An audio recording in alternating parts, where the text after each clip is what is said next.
The night sky seems filled with stars, but around many of those stars are worlds we cannot see. Some are larger than Jupiter. Others may be small, rocky, and hidden in the darkness beside faint suns. Beyond them may be planets with no star at all, drifting alone through interstellar space where no sunrise ever comes. Astronomers have confirmed thousands of planets beyond our solar system, yet every discovery represents only a tiny part of what is truly there. Most worlds are too distant, too small, or too dark for our telescopes to detect directly. So the real number must be estimated from the planets we can find, the stars we can count, and the enormous regions of the universe we may never observe clearly. So tonight, the question is simple. How many planets could exist in the universe? Before we begin tonight's journey, subscribe if you want more calm space documentaries like this. Leave a like if you enjoy deep space mysteries. And here is a question. If you could visit one unknown planet, what would you hope to find there? Let me know in the comments. I will pin the most creative answer. Tonight, you are watching the Just About Space channel, talking about how many planets exist in the universe. The question begins close to home with the small family of worlds circling our sun. From Earth, the solar system can feel complete. Its planets have names, maps, photographs, weather, moons, seasons, and histories shaped across billions of years. They are familiar enough to appear almost ordinary, yet together, they already show how many different forms a planet can take. Mercury moves nearest to the Sun, a small, rocky world exposed to extreme heat and cold. Its surface is ancient and heavily cratered, with no thick atmosphere to soften the change between day and night. It is a planet, but almost nothing about it resembles the living world from which we observe it. Farther out, Venus is similar to Earth in size, though its atmosphere turned the surface into a place of crushing pressure and intense heat.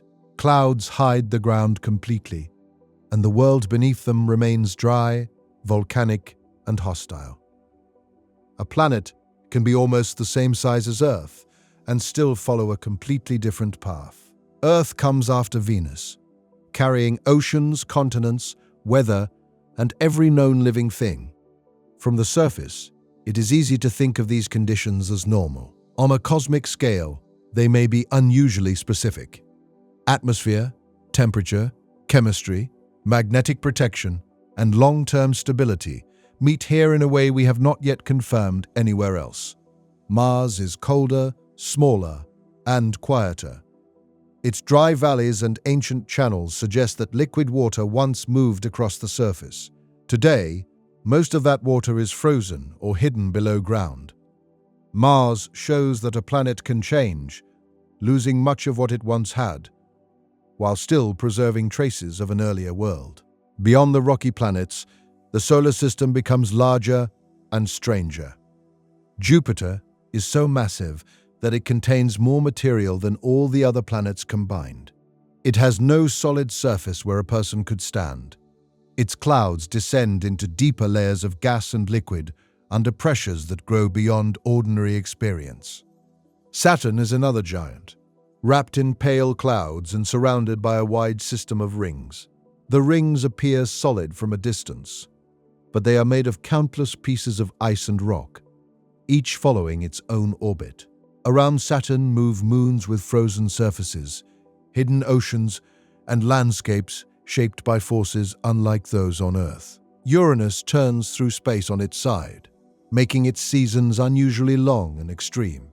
Neptune moves even farther from the Sun, cold and dark, with winds faster than any storm on Earth. These outer planets receive only a small fraction of the sunlight that reaches us, yet they remain active worlds with complex atmospheres and changing weather.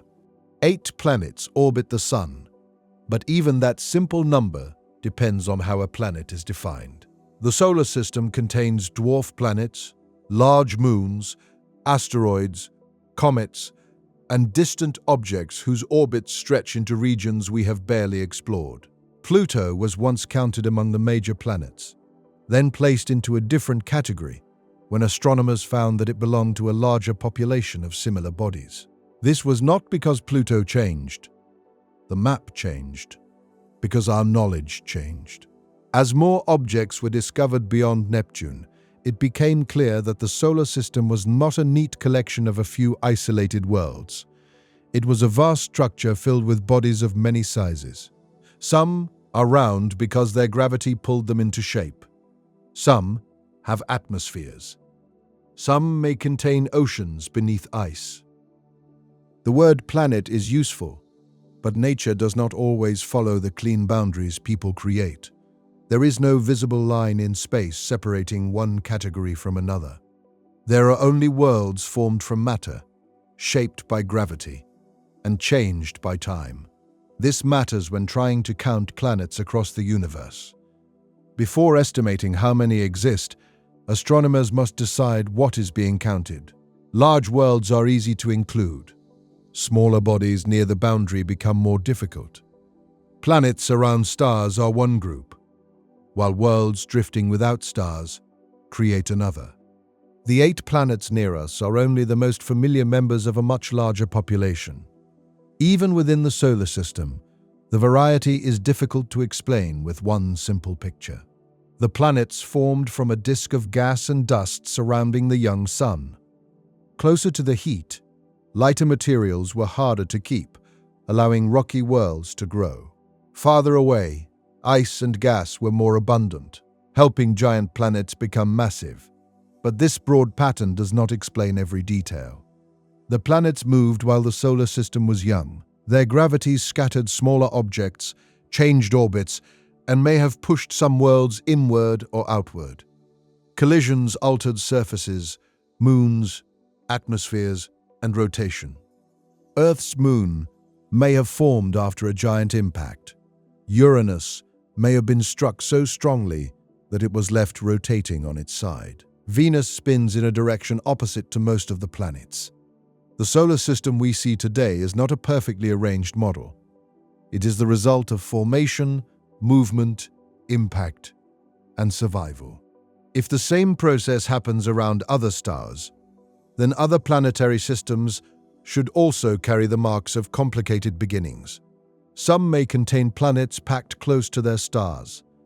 Others may have giant worlds moving on stretched or tilted orbits. There could be systems where rocky planets never formed, or where several Earth-sized worlds orbit inside a region smaller than Mercury's path around the Sun. For a long time, the solar system was the only example available. Every theory of planets had to begin here, because there was nowhere else to look. Astronomers studied the spacing of the planets, their masses, their moons, and the remaining disk of smaller objects. From this one system, they tried to understand how all planetary systems might form. That was an enormous assumption built from a single case. There was no strong reason to believe our arrangement would be typical.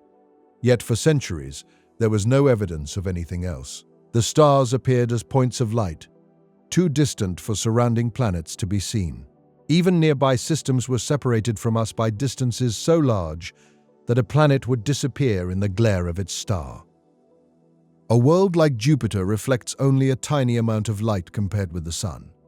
A world like Earth is smaller, dimmer, and much closer to its star when viewed from far away. Trying to see it directly would be like searching for a faint speck beside a light powerful enough to hide it completely.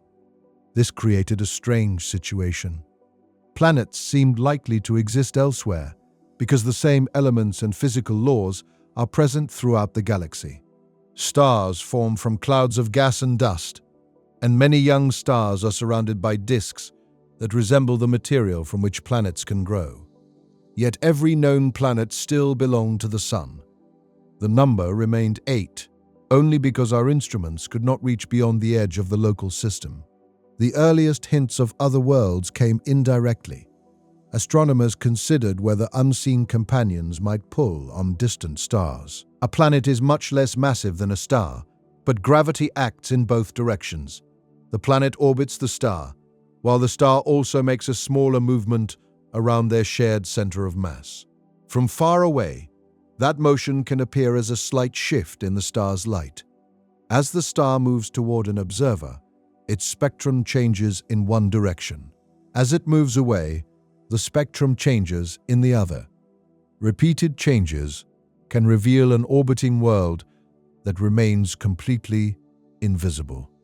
Another planet might pass between its star and Earth. The world itself could not be resolved, but it would block a tiny portion of the starlight. If the dimming occurred regularly, with the same depth and timing, it could reveal the size and orbit of the hidden object. These signals are small. A star may change brightness for many reasons. Instruments can drift. Stellar surfaces contain spots and activity. Other stars can blend into the same image. A possible planet must survive repeated observation before it becomes convincing. Discovering a world beyond the solar system required more than seeing something unusual once.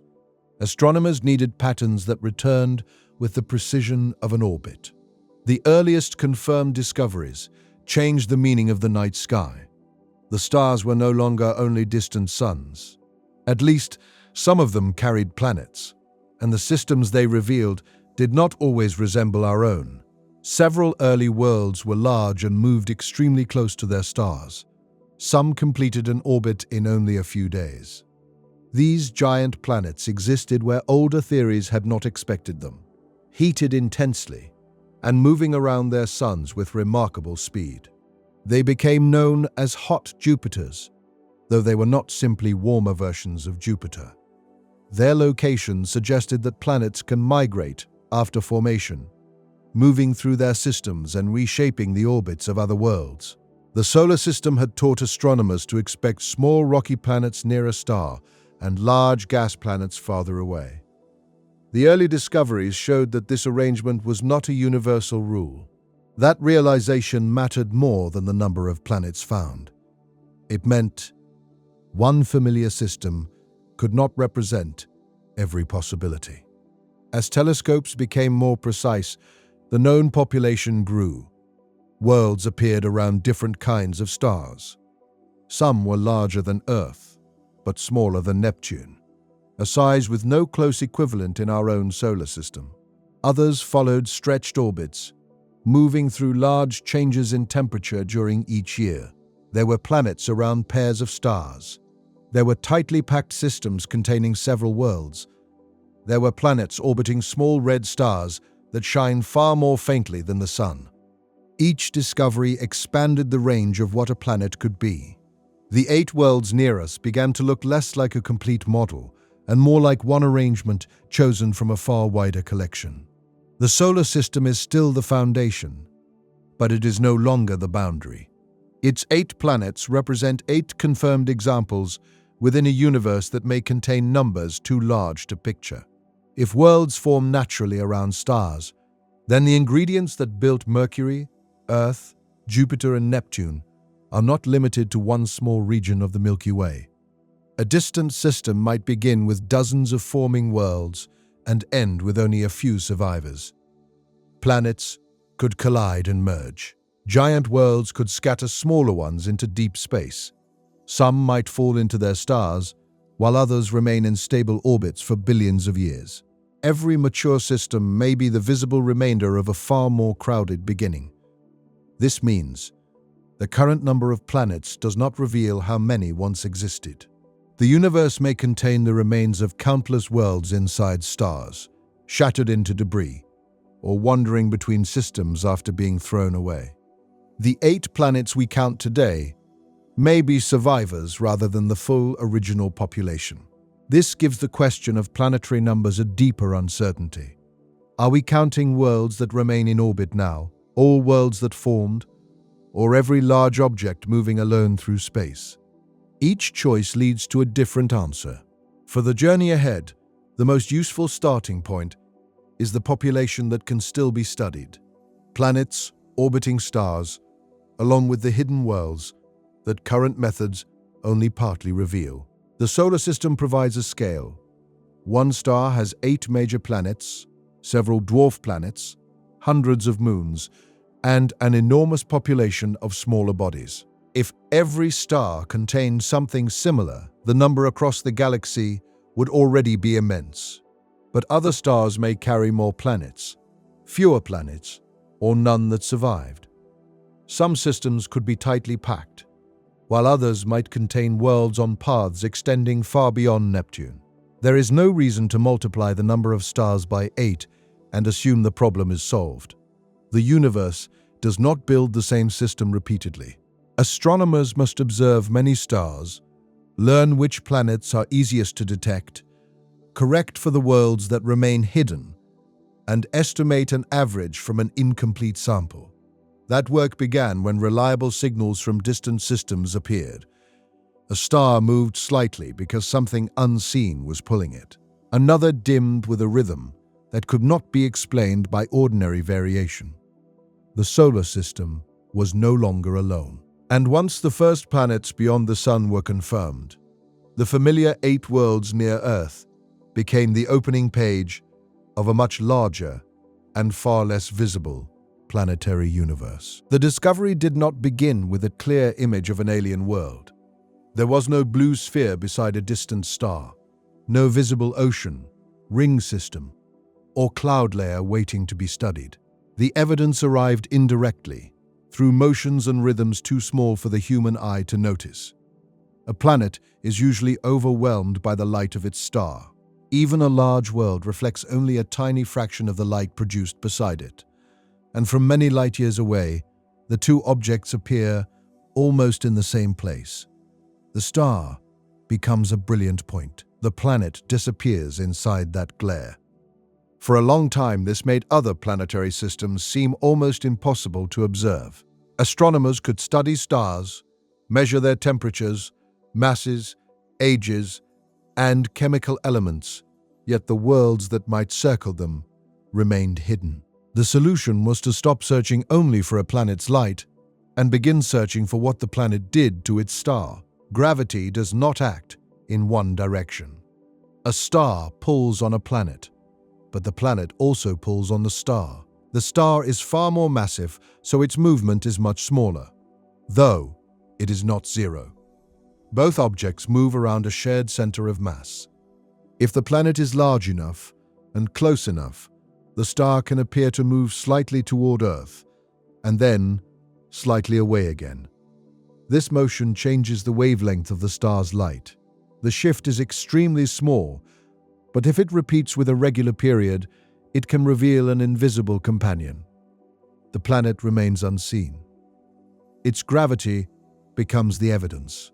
Astronomers watch the star over time and separate its light into a spectrum. Tiny changes show whether the star is moving toward or away from the observer. The pattern can reveal how long the planet takes to orbit and provide an estimate of its mass.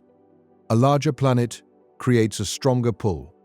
A planet close to its star completes an orbit more quickly, allowing the signal to repeat within days or months. These effects made some worlds far easier to find than others. A massive planet moving close to its star creates a strong, rapid pattern. A small world on a wide orbit produces a weaker change that may take years to repeat. The early discoveries were not a balanced sample of all planets. They were the worlds our instruments were most capable of noticing. Some of the earliest confirmed planets appeared in an unexpected place. In the early 1990s, astronomers found worlds orbiting a pulsar, the dense remains of a star that had ended its normal life. A pulsar spins rapidly and sends beams of radiation through space with remarkable regularity. From Earth, those beams can appear as pulses, arriving with the precision of a clock. Small changes in the pulse timing suggested that the pulsar itself was moving. The motion could be explained by planets orbiting it, pulling the stellar remnant back and forth. These were not worlds circling a calm sun. They existed around the remains of a stellar explosion in an environment filled with radiation and shaped by a violent past. Their discovery made the universe seem stranger before it made it feel familiar. If planets could exist around a pulsar, then planetary systems were not limited to stars resembling the Sun. Worlds could survive extreme events form from material left after destruction, or follow histories unlike anything seen in the solar system. A few years later, another discovery changed the search again. A planet was detected around 51 Pegasi, a star broadly similar to the Sun. The world was massive, comparable to a gas giant, but it orbited extremely close to its star. Its year lasted only a few days. This was deeply unexpected. In the solar system, giant planets remain far from the Sun. Jupiter takes nearly 12 Earth years to complete one orbit. The newly detected world moved closer to its star than Mercury moves to ours, circling through intense heat at a speed that seemed to contradict familiar ideas of planetary formation. The discovery suggested that giant planets could move after they formed. A world might begin farther from its star, where gas and ice were abundant, then migrate inward through interactions with the surrounding disk, or with other planets. Planetary systems were not fixed arrangements, assembled calmly and left unchanged. They could evolve, scatter, and reorganize. The term hot Jupiter came to describe these large worlds moving close to their stars. They were easier to detect than smaller planets because their gravity caused stronger motion and their short orbits repeated quickly.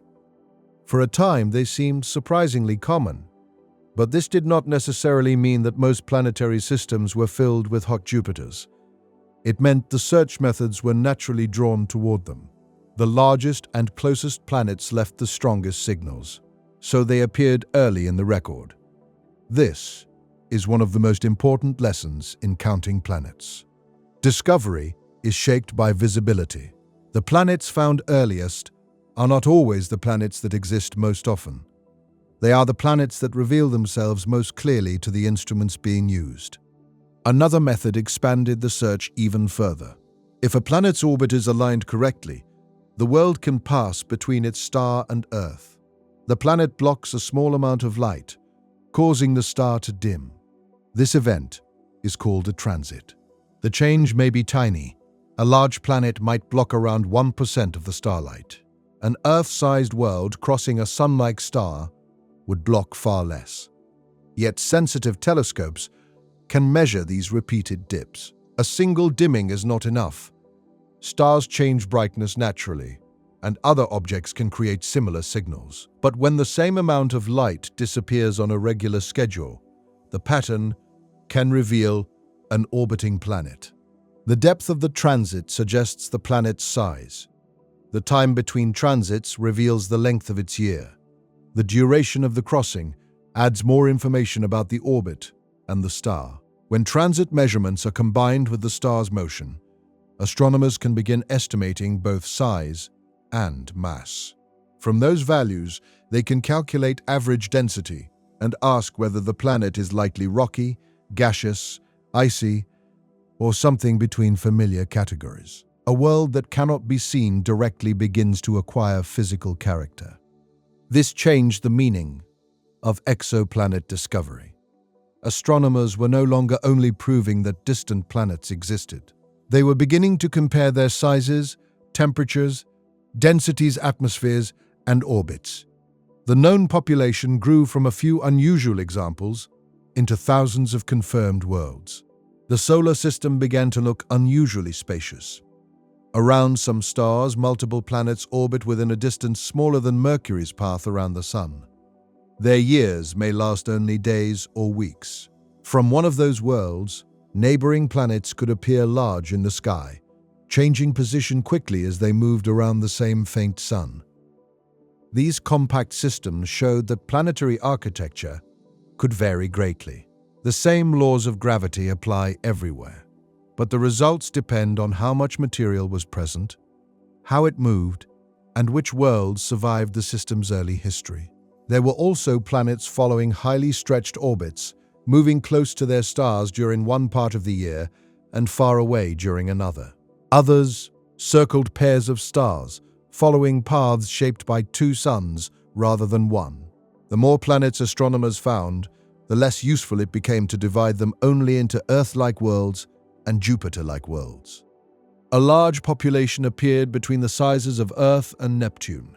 These planets are often called super-Earths or sub-Neptunes, depending on their mass, size, and likely composition. The solar system contains no planet in this range, even though such worlds appear common elsewhere. Some may be rocky planets with thick atmospheres. Others may contain deep oceans, high-pressure ice, or envelopes of hydrogen and helium. Two planets of similar size can have very different internal structures. The universe was revealing categories missing from our own neighborhood. This raised a quiet possibility. The solar system may not be an average planetary system. Its arrangement, with small rocky planets inside and gas giants farther out, may be only one outcome among many. Even confirmation remains difficult. A star's activity can imitate the pull of a planet. Dark star spots moving across a rotating surface may change the spectrum in a repeating way. Binary stars can create dips resembling planetary transits. Background objects can blend into the same image. Astronomers test possible discoveries with different methods and additional observations. Some candidates are confirmed. Others remain uncertain. A few disappear when the signal is explained by the star itself. The catalogue is not a simple list of everything that exists. It is a carefully filtered record of worlds whose evidence became strong enough to trust. Every confirmed planet also implies many undetected ones. A transit can occur only when the orbit is aligned so that the planet crosses the star from Earth's viewpoint. Most planetary orbits will not have this orientation. A world may exist clearly around its star, while never producing a transit visible to us. The method based on stellar motion also has limits. Small planets create weak signals. Distant planets take many years to complete an orbit. Quiet stars are easier to measure than active ones. Direct imaging works best for large, young planets far from their stars, where the world remains warm from formation and is separated enough from the stellar glare. It is far less effective for small, cool planets in close orbits. Each method reveals a different part of the hidden population. The observed universe of planets is shaped by overlapping windows. One favors large worlds close to stars. Another favors planets that cross from the correct angle.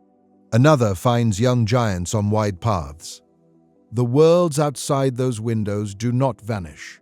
They remain uncounted. This is why the growth of the exoplanet catalogue did not immediately answer how many planets exist. It made the question more complex.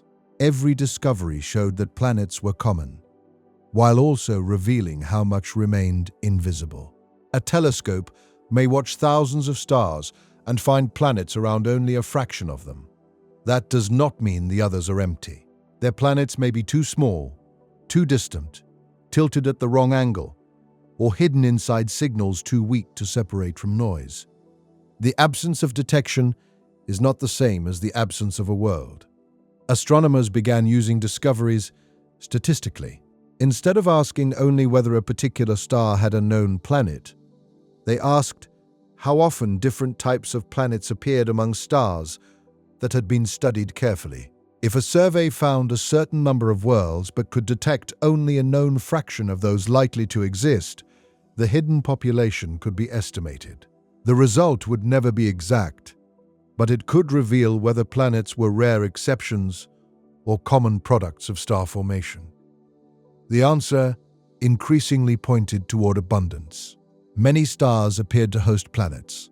Multiple planet systems were not unusual. Small worlds, though harder to detect, seemed common once the limitations of the instruments were considered. The night sky changed again. A star without a known planet could no longer be assumed empty.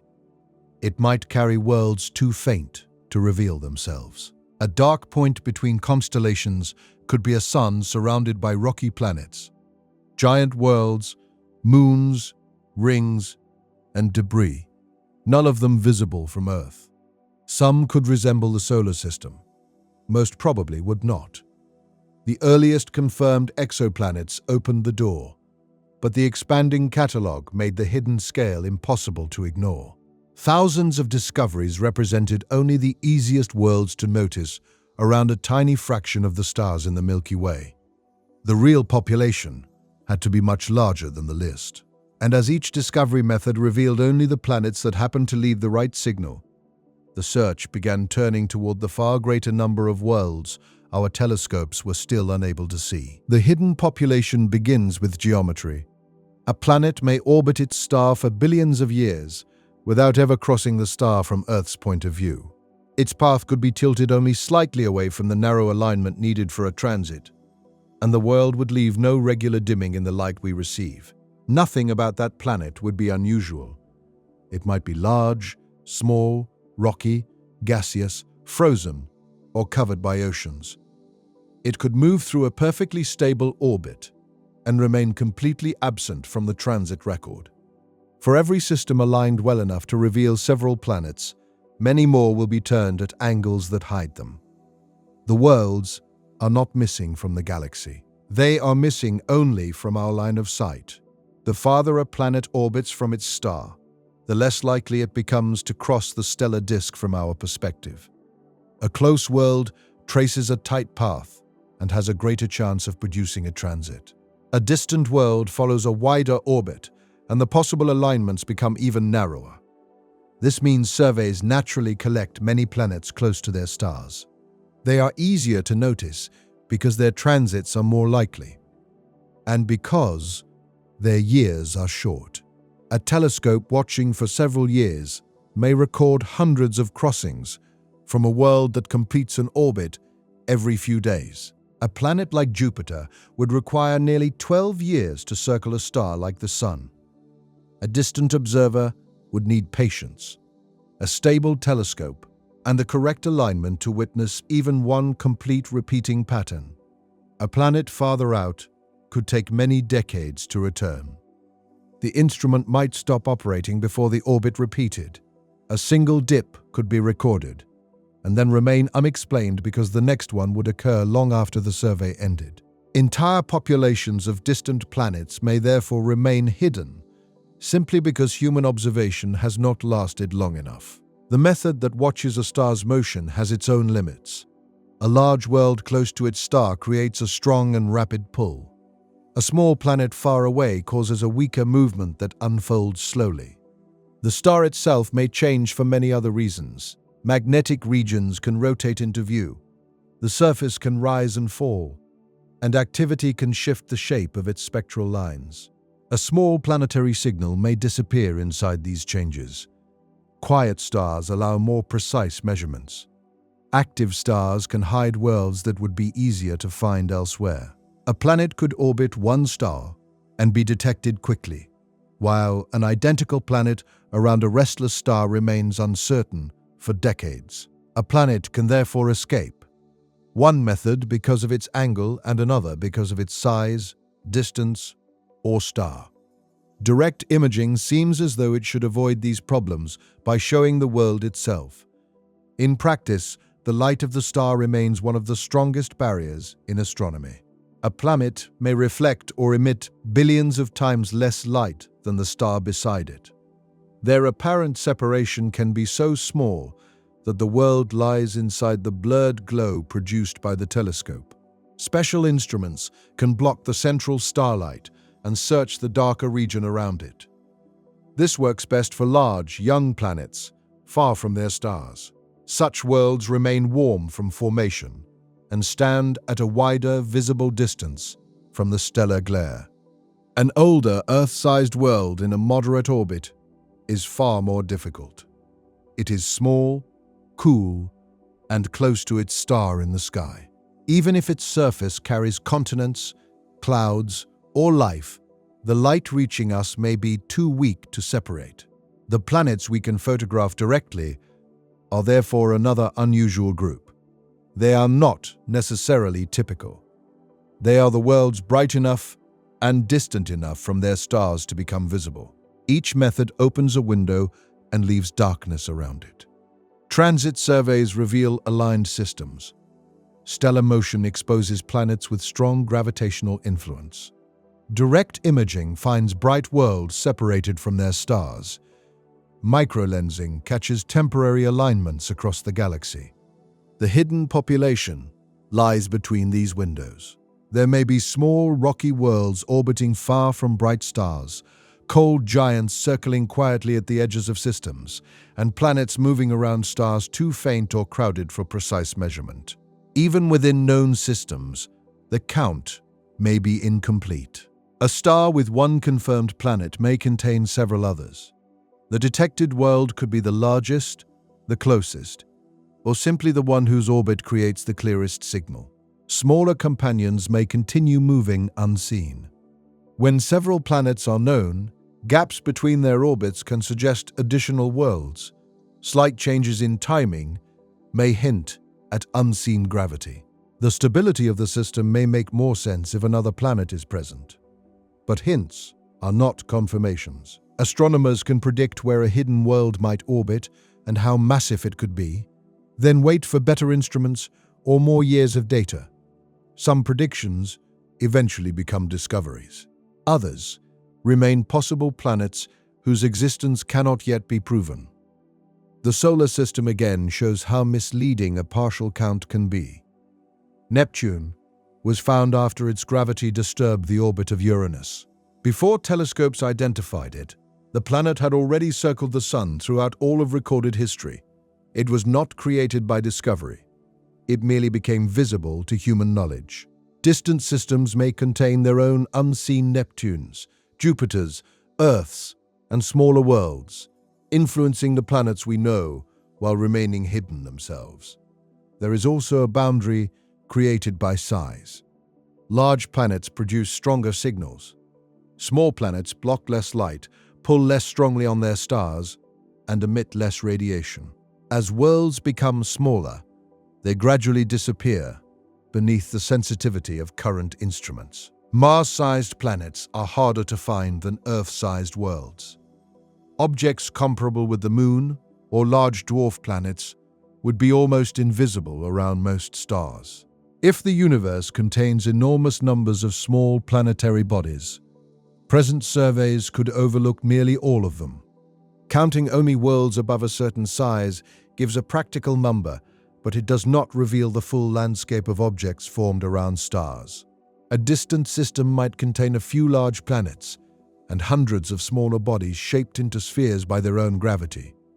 Whether those smaller worlds are included changes the answer.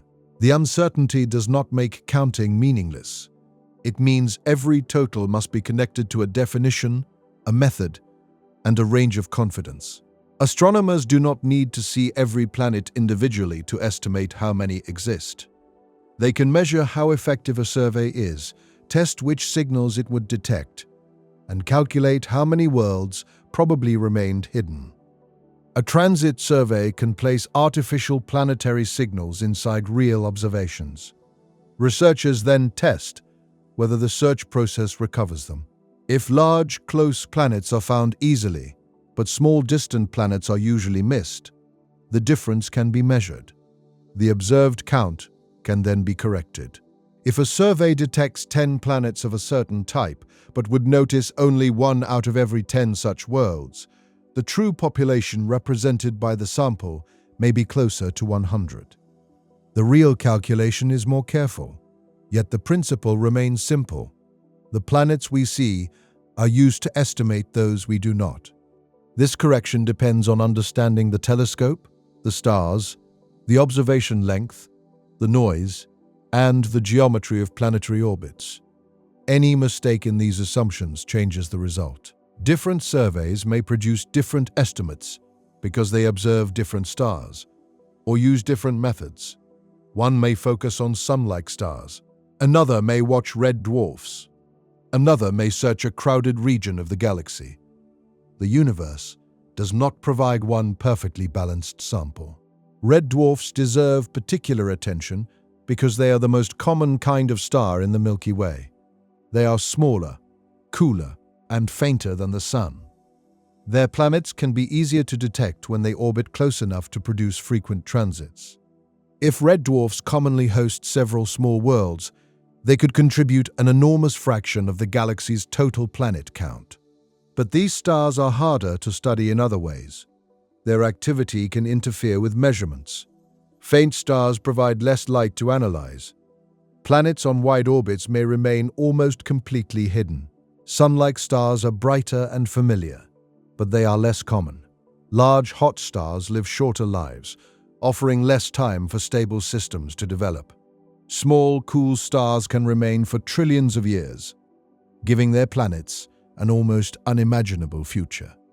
The total number of planets depends not only on how many stars exist, but on what kinds of stars dominate the galaxy and how efficiently each kind forms worlds. Some stars may host no planets at all. Their disks could have contained too little material. Nearby stars may have disturbed formation. Planets could have formed and later been destroyed, swallowed, or ejected. Other stars may host crowded systems with many surviving worlds. An average hides this diversity. A galaxy could contain fewer planets than stars if empty systems were common, or many more planets than stars if multi-planet systems dominated and wandering worlds were included. The observations increasingly suggest that planet formation is not a rare accident. Disks of gas and dust are common around young stars. The ingredients needed to build worlds appear throughout the galaxy. But turning a disk into a stable system is a violent process. Growing bodies collide. Larger planets disturb smaller ones. Orbits shift. Some worlds survive in orderly patterns while others are lost. The hidden planets are not only those our telescopes fail to see, they also include worlds that no longer orbit a star.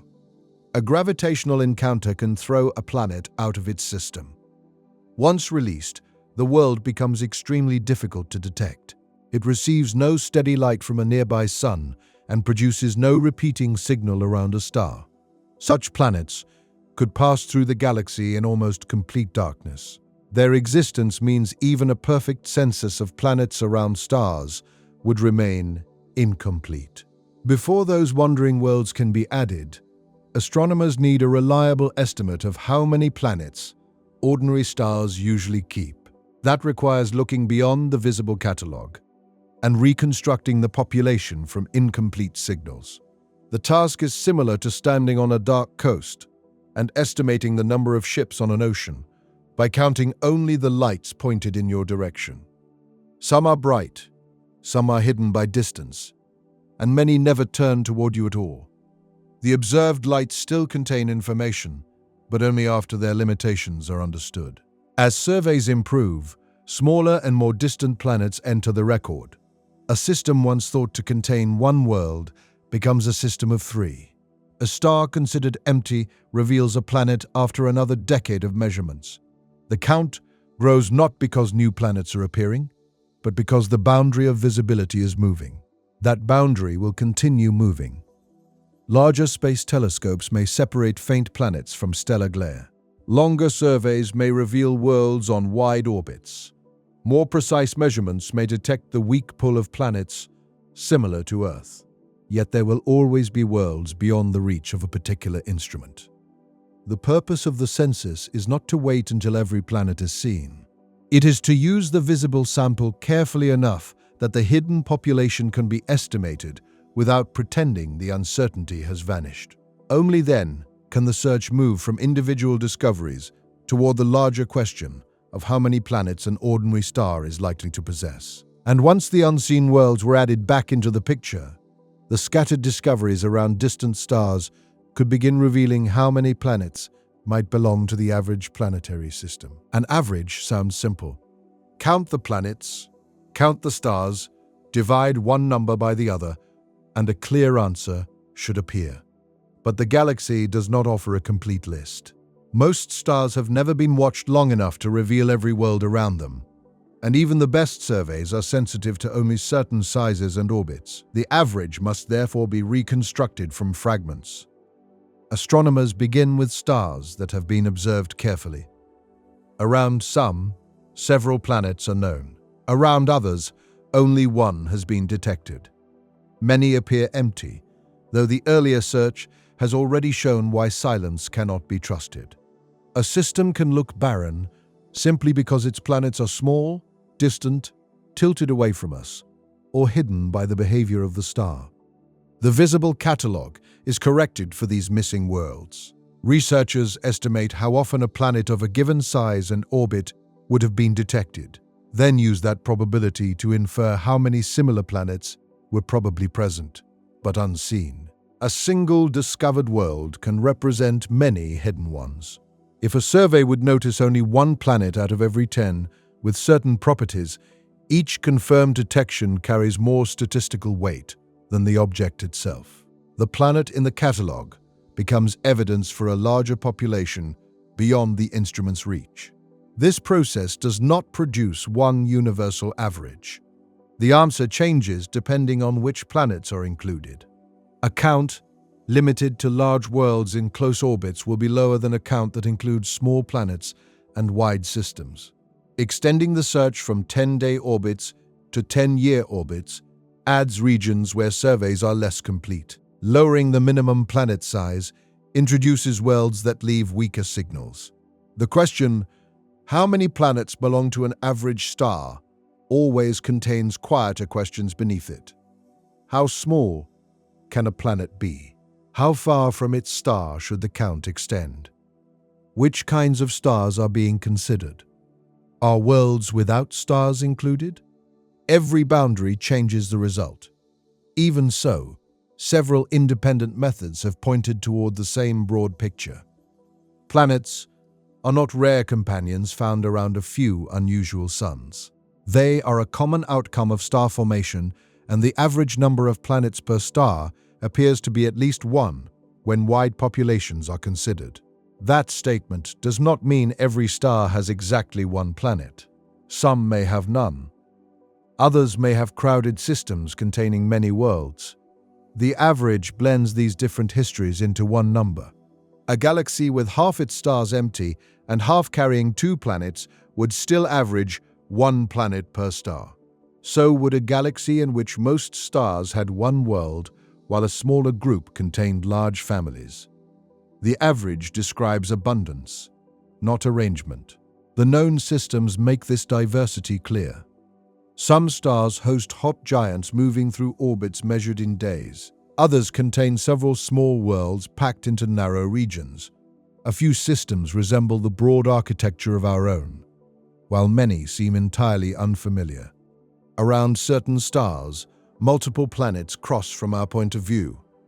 Their transits arrive as separate rhythms, layered into the same light.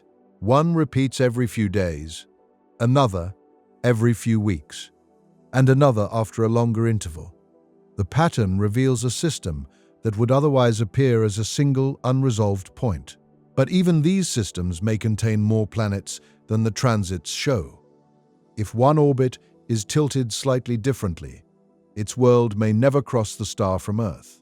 A catalogue listing 5 planets could describe a system of 6, 8, or more. The true multiplicity of planetary systems is therefore larger than the visible multiplicity. Kepler transformed this problem by watching a large field of stars continuously.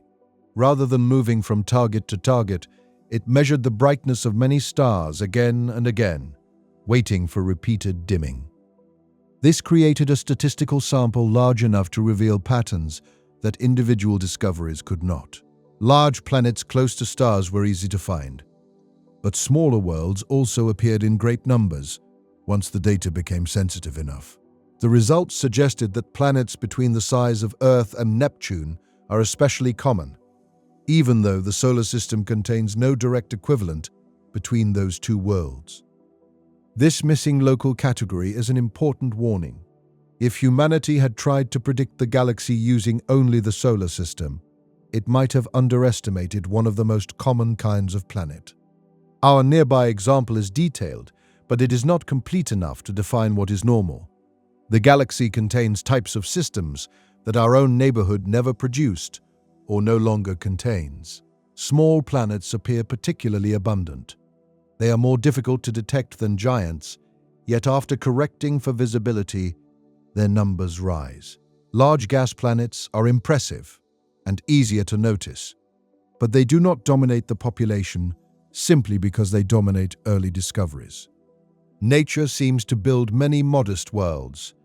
Some are rocky, some carry thick envelopes of gas, others may contain deep layers of water or high-pressure ice. Their surfaces and interiors can differ greatly, but for a census they all contribute to the growing total.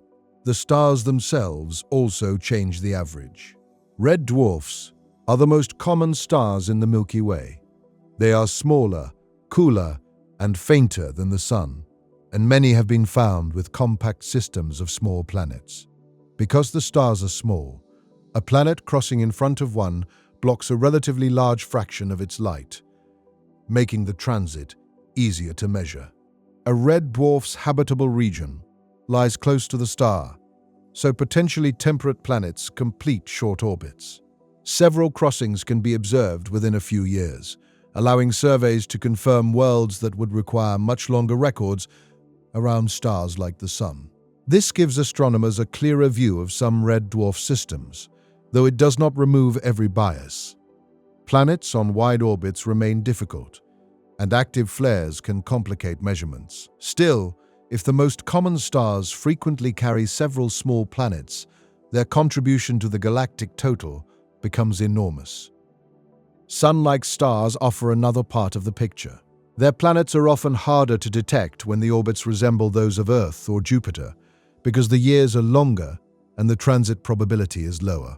A complete count around such stars requires more patience than most missions can provide. The solar system itself would be a challenging target. From a distant point aligned with the planetary plane, Earth would dim the Sun only once each year, and by a very small amount. Jupiter would cross roughly once every 12 years. Neptune would need more than a century to complete one orbit. An observer with a 4-year telescope might detect Earth several times, but see no repeating transit from the outer giants. If the alignment was slightly different, none of the planets would cross at all. The system could be full and still appear empty. This is why the average cannot be taken directly from the fraction of stars with confirmed planets. The confirmed fraction is shaped by the length and sensitivity of the survey. As instruments improve, stars once placed in the empty group often move into the planetary group. The population grows because knowledge catches up with reality. A single average smooths over these differences, yet it remains useful because it turns limited observations into a scale. If the average is greater than one planet per star, then the planet count of the Milky Way must be at least comparable to its star count. If many stars hold several worlds, the number rises further, and this still excludes moons, dwarf planets, asteroids, and planets that have been expelled from their systems. The true inventory of worlds becomes much larger than the familiar categories suggest, but the farthest planets remain especially difficult. Their orbital periods may exceed the lifetime of a mission, or even the career of an astronomer. A complete average would need to include these cold outer worlds. Microlensing surveys help reach that region. They can detect planets at larger distances from their stars, and have supported the idea that planets are at least as numerous as stars. The method samples parts of the galaxy different from those studied most deeply by transit surveys. When distinct techniques, each with different biases, point toward widespread planets, confidence grows. No method sees the entire population, but their blind spots do not overlap perfectly. The worlds hidden from one may be visible to another. Together, they form a broader statistical picture. The exact average remains uncertain because planets can occupy an enormous range of sizes and orbits. There may be cold giants moving thousands of times farther from their stars than Earth is from the Sun. Small worlds may orbit in regions no survey has tested well. The cautious language surrounding the estimates can make the result sound less powerful than it is. Scientists speak in probabilities, ranges, and confidence limits because the unseen population cannot be checked planet by planet. But uncertainty does not mean ignorance. The available evidence has moved the picture far beyond the old possibility that planets might be rare. Disks are common around young stars. Planetary signals appear around many mature stars. Multi-world systems are repeatedly found. Corrections for misdetections increase the estimated abundance rather than reducing it.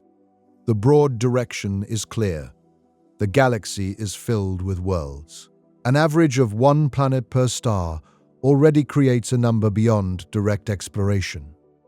An average of several planets makes it larger still. Humanity has confirmed only a tiny sample, and nearly all of those worlds are too distant for present spacecraft to reach. The census is not a map of places we will soon visit. It is evidence of an enormous population that will remain mostly unseen. Some of these planets orbit stars visible without a telescope. Others circle faint red dwarfs that never appear in the night sky to human eyes. Many belong to systems so distant that their light began traveling toward Earth before recorded history. Each star contributes its own uncertain family. The average allows those families to be considered together. It does not tell us which planet has clouds or oceans, which system contains life, or which worlds were destroyed. It tells us that planet formation is common enough for the stars to be surrounded by a second, darker population. The planets are darker because they produce little light of their own. The galaxy we see is traced mainly by stars, while the worlds around them remain hidden in the same space. A photograph of the Milky Way shows the luminous structure, but not most of its planets. If every planetary system could suddenly be illuminated, the galaxy would appear far more crowded. Worlds would fill the regions around nearly every star, from scorched in-orbits to distant frozen paths. The familiar points of light would become centers of complex systems. And once the average was carried across the immense stellar population of the Milky Way, the number of planets would begin rising beyond anything visible in the night sky. The Milky Way contains far more stars than anyone could count, one by one. Estimates vary because much of the galaxy is hidden behind dust, and because faint red stars are difficult to detect across great distances. Even so, the broad scale is clear. Our galaxy contains hundreds of billions of stars. That number alone is difficult to picture. If a person counted one star every second without stopping, the task would last for thousands of years. Yet stars are only the bright framework of the galaxy. Around them, hidden in the same darkness, may be an equally large or even larger population of planets. If the average star hosts at least one planet, then the Milky Way may contain hundreds of billions of worlds. If many stars hold several planets, the total could rise into the trillions. No telescope has seen anything close to that number. The confirmed exoplanet catalogue contains only a tiny sample, gathered from a narrow region of the galaxy and from stars whose signals were strong enough to measure. The rest must be inferred. The Milky Way is a flattened spiral system, roughly 100,000 light-years across. The solar system lies far from the center, inside a smaller structure known as the Orion Arm. From this location, the night sky gives the impression that stars are scattered evenly around us. The galaxy contains dense regions, open regions, ancient stars, young stars, clouds of gas, clusters, and wide lanes of dust. The conditions for forming planets have changed across time and location. Near the galactic center, stars are more crowded. Gravitational encounters are more frequent, and radiation from energetic objects can be stronger. Farther out, stars are more widely separated, though the amount of heavy material available for building rocky worlds may decrease. The Sun formed in a region rich enough in elements such as silicon, iron, oxygen, and carbon to build planets, moons, oceans, and life. Those elements were created inside earlier generations of stars and scattered through space when those stars died. The oldest stars formed when fewer heavy elements existed. Some may have produced smaller or less complex planetary systems. Later, stars inherited a richer mixture of material, making rocky planets more likely. This means the planet population of the Milky Way has not remained constant.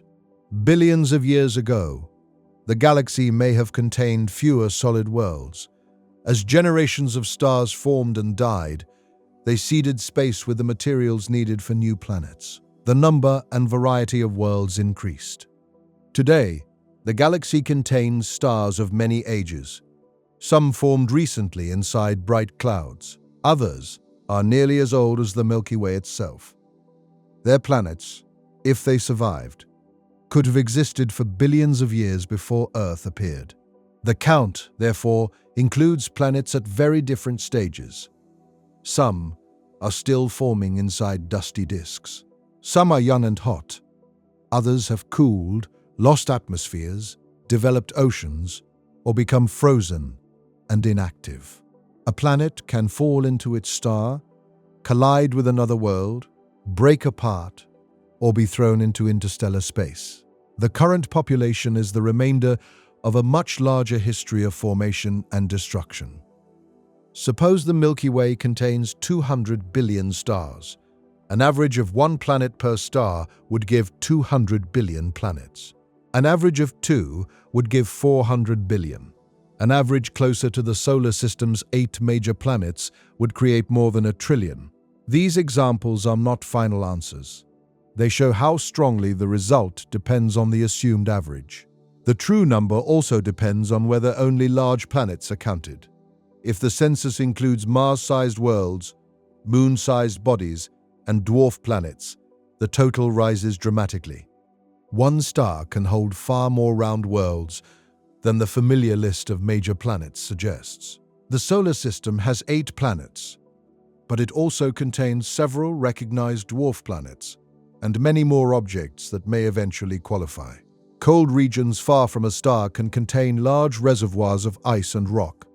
Some objects may slowly grow into small planets. Others remain as fragments left from formation. These outer populations are almost impossible to detect at interstellar distances. A system could contain dozens of Pluto-sized worlds and still appear to have only one known planet. The planet count of the Milky Way is therefore partly a count of definitions. If only large worlds are included, hundreds of billions may be reasonable. If smaller planetary bodies are added, the number may move far beyond 1 trillion. The estimate begins with the stars. Red dwarfs make up most of the Milky Way's stellar population. They are faint, small, and long-lived. Many cannot be seen without telescopes, even when they are relatively close to Earth. Because they are so numerous, their planetary systems have a powerful effect on the galactic total. If a typical red dwarf hosts several small planets, then these faint stars may hold the majority of all planets in the Milky Way. A galaxy described by its bright stars can therefore be misleading. The stars most visible in the night sky are not necessarily the stars that contribute the most worlds. Large blue stars shine intensely, but live quickly. Some survive only a few million years before ending in explosions. Sun-like stars live longer and provide more stable conditions. Red dwarfs can survive for trillions of years, far beyond the current age of the universe. Their planets may outlast nearly every world around larger stars. This gives the Milky Way's planet population a strange future. Long after the sun is gone, small red stars may continue shining, carrying their planets through ages that have not yet begun. The total number of planets today is only one moment in a much longer story. New stars are still forming, though more slowly than in the galaxy's youth. Each new star may create another system of worlds. At the same time, older planets are being destroyed or lost. A planet could be forming somewhere inside a distant cloud, while another world is swallowed by its expanding star. A gravitational encounter could eject a planet from its system. The number rises and falls through events scattered across tens of thousands of light years. No observer could watch the whole process in real time. The light reaching Earth shows different parts of the Milky Way at different ages. A star 10,000 light-years away is seen as it was 10,000 years ago. The far side of the galaxy appears even further in the past. A perfect map created today would still combine many different moments. For most planets, this delay is not important because planetary systems change slowly. Yet it reminds us that the galaxy cannot be counted as though every world were frozen in one shared present. Some planets visible in old light may no longer exist. Others may have formed in regions whose current state has not reached us yet. The total is therefore an estimate not only across distance, but across time. Astronomers use models of the Milky Way to account for stars hidden by dust and faintness. Surveys count nearby stars, measure their types, and extend those results across the larger galaxy. The same approach is applied to planets. Nearby discoveries provide the clearest sample. More distant events, especially microlensing signals toward crowded regions, test whether the broader galaxy follows similar patterns. The estimates remain uncertain because our location is limited. Earth sits inside the galactic disk, looking through layers of stars and dust. We cannot step outside the Milky Way and view every system clearly. From within, the galaxy surrounds us. This makes the senses feel like trying to understand a forest while standing among the trees. Nearby trunks are visible in detail. Distant regions blend together. The full shape must be reconstructed from partial views. Even with those limits, the conclusion is difficult to avoid. Planets are common enough that the Milky Way must contain an extraordinary number of them. Hundreds of billions may be a cautious scale. Trillions become possible when multi-planet systems, distant orbits, and smaller worlds are included. The number becomes more unsettling when it is connected to physical places. Every planet has a location, a history, and conditions shaped by its star. Some are burned by intense radiation. Some move beneath permanent clouds. Some may have surfaces covered in ice, metal, lava, water, or materials unknown on Earth. There could be billions of worlds with skies no living creature has ever seen. Some planets may be so close to their stars that rock evaporates from the surface. Others may orbit so far away that their suns appear as bright points rather than disks. There may be ocean planets with no exposed land, desert worlds without a single sea, and frozen planets with liquid water hidden deep below the crust. The galaxy can contain vast numbers of planets without repeating Earth exactly. Even if one world in a million resembled Earth in broad conditions, hundreds of thousands could exist across the Milky Way. If the fraction were smaller, the total might still leave many possibilities. But resemblance does not guarantee life. A planet may have the right size and temperature while lacking a stable atmosphere. It may have water, but no useful chemistry. It may begin with favorable conditions and lose them through impacts, stellar activity, or internal change. The planet count tells us how many opportunities nature has had. It does not reveal how many became living worlds. That uncertainty becomes more powerful as the total grows. If the Milky Way contains only a few planets, Earth could be an almost impossible accident. If it contains hundreds of billions, then the ingredients and conditions have been tested again and again across cosmic time. The silence around us becomes harder to interpret. Life may be common but difficult to detect. Intelligent civilizations may be rare. Technological societies may not last long, or the distances may prevent communication. The enormous planet count does not solve these questions. It makes them deeper. Most worlds in the galaxy will never be visited by humans. Even the nearest known exoplanets are separated from Earth by distances beyond present travel. Light from some systems takes thousands of years to reach us. A signal sent today would require thousands more years for a reply. The galaxy can be crowded with planets and still feel empty. Distance isolates each system. Stars that appear close together in the sky may lie hundreds of light years apart. Their planets could carry entire histories without ever affecting one another. The Milky Way is not a neighborhood in the ordinary sense. It is a structure so large that most of its worlds remain permanently separated. A civilization could rise and disappear on a planet while its radio signals were still crossing the galaxy. The total count, therefore, contains a hidden sadness. The worlds may be abundant, but access to them is not. The planets of the Milky Way are scattered through spiral arms, clusters, dusty clouds, and the dark spaces between stars. Some belong to systems younger than Earth.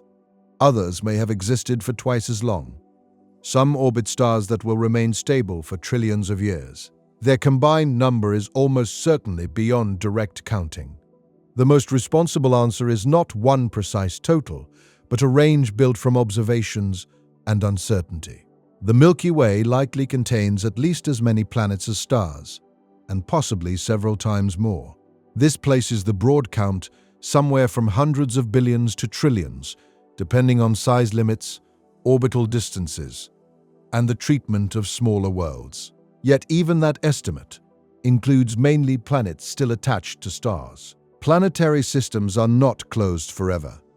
During formation, worlds can disturb one another so strongly that one is thrown outward.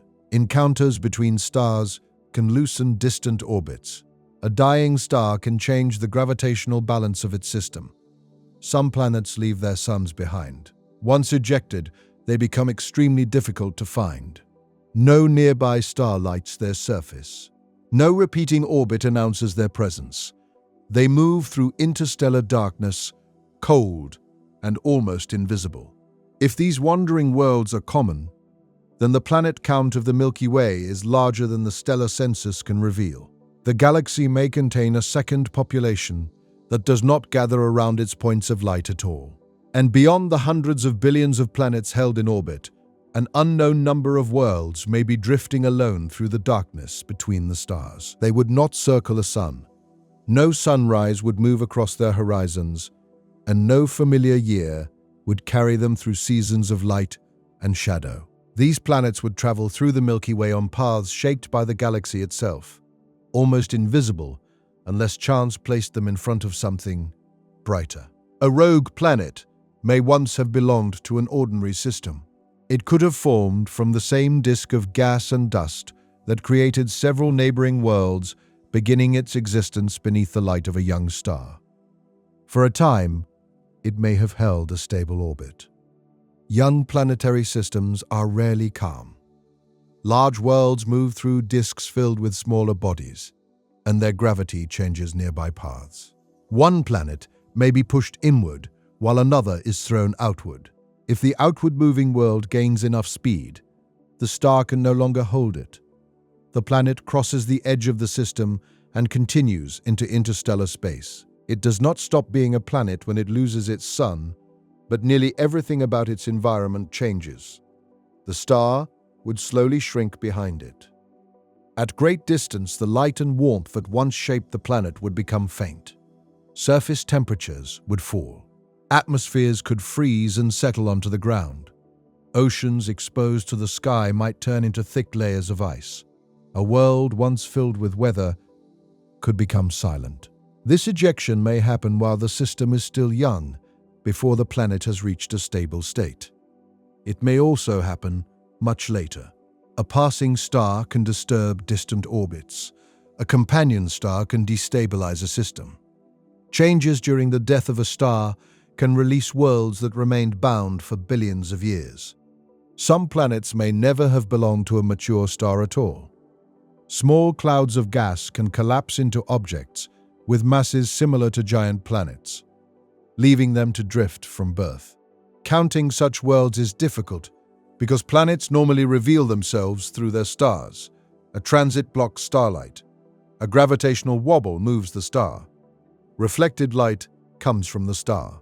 Remove the central sun, and most of the familiar evidence disappears.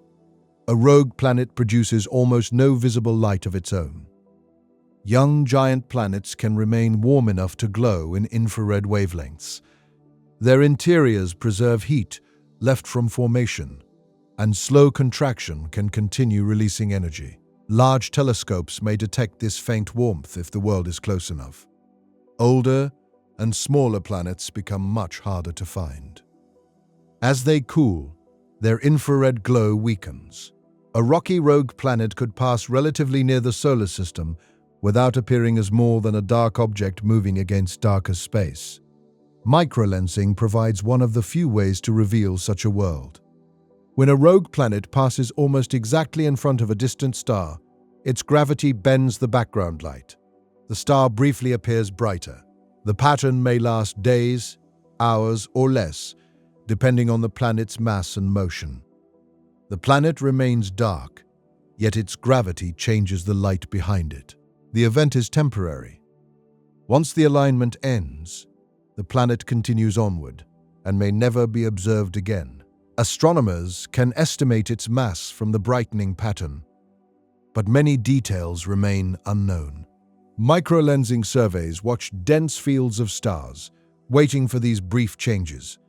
A single signal suggests one wandering world, while a larger collection begins to reveal how common they may be. The estimates remain uncertain.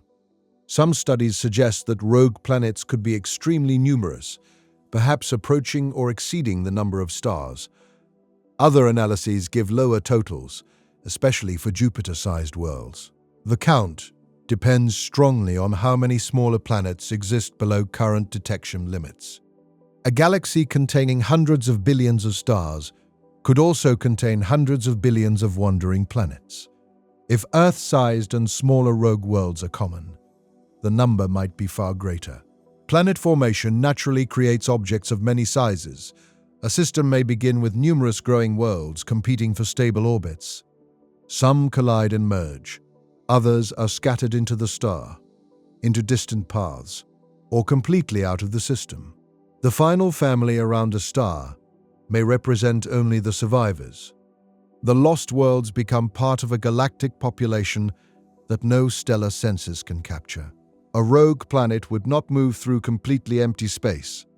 Interstellar space contains thin gas, dust, radiation, magnetic fields, and the distant gravity of stars. Yet compared with a planetary system, the environment would be quiet. There would be no nearby sun dominating the sky. The Milky Way might appear as a pale band, while stars remain sharp points in every direction. From the surface, the sky could be permanently dark, though never entirely empty. If the planet carried an atmosphere, starlight might create a faint glow. Auroras could appear if charged particles interacted with a magnetic field. Lightning might illuminate clouds. Volcanic eruptions could briefly brighten the landscape. The planet's own activity would become its only local light. For a rocky world, the surface could cool quickly on geological timescales, but the interior would not freeze at once.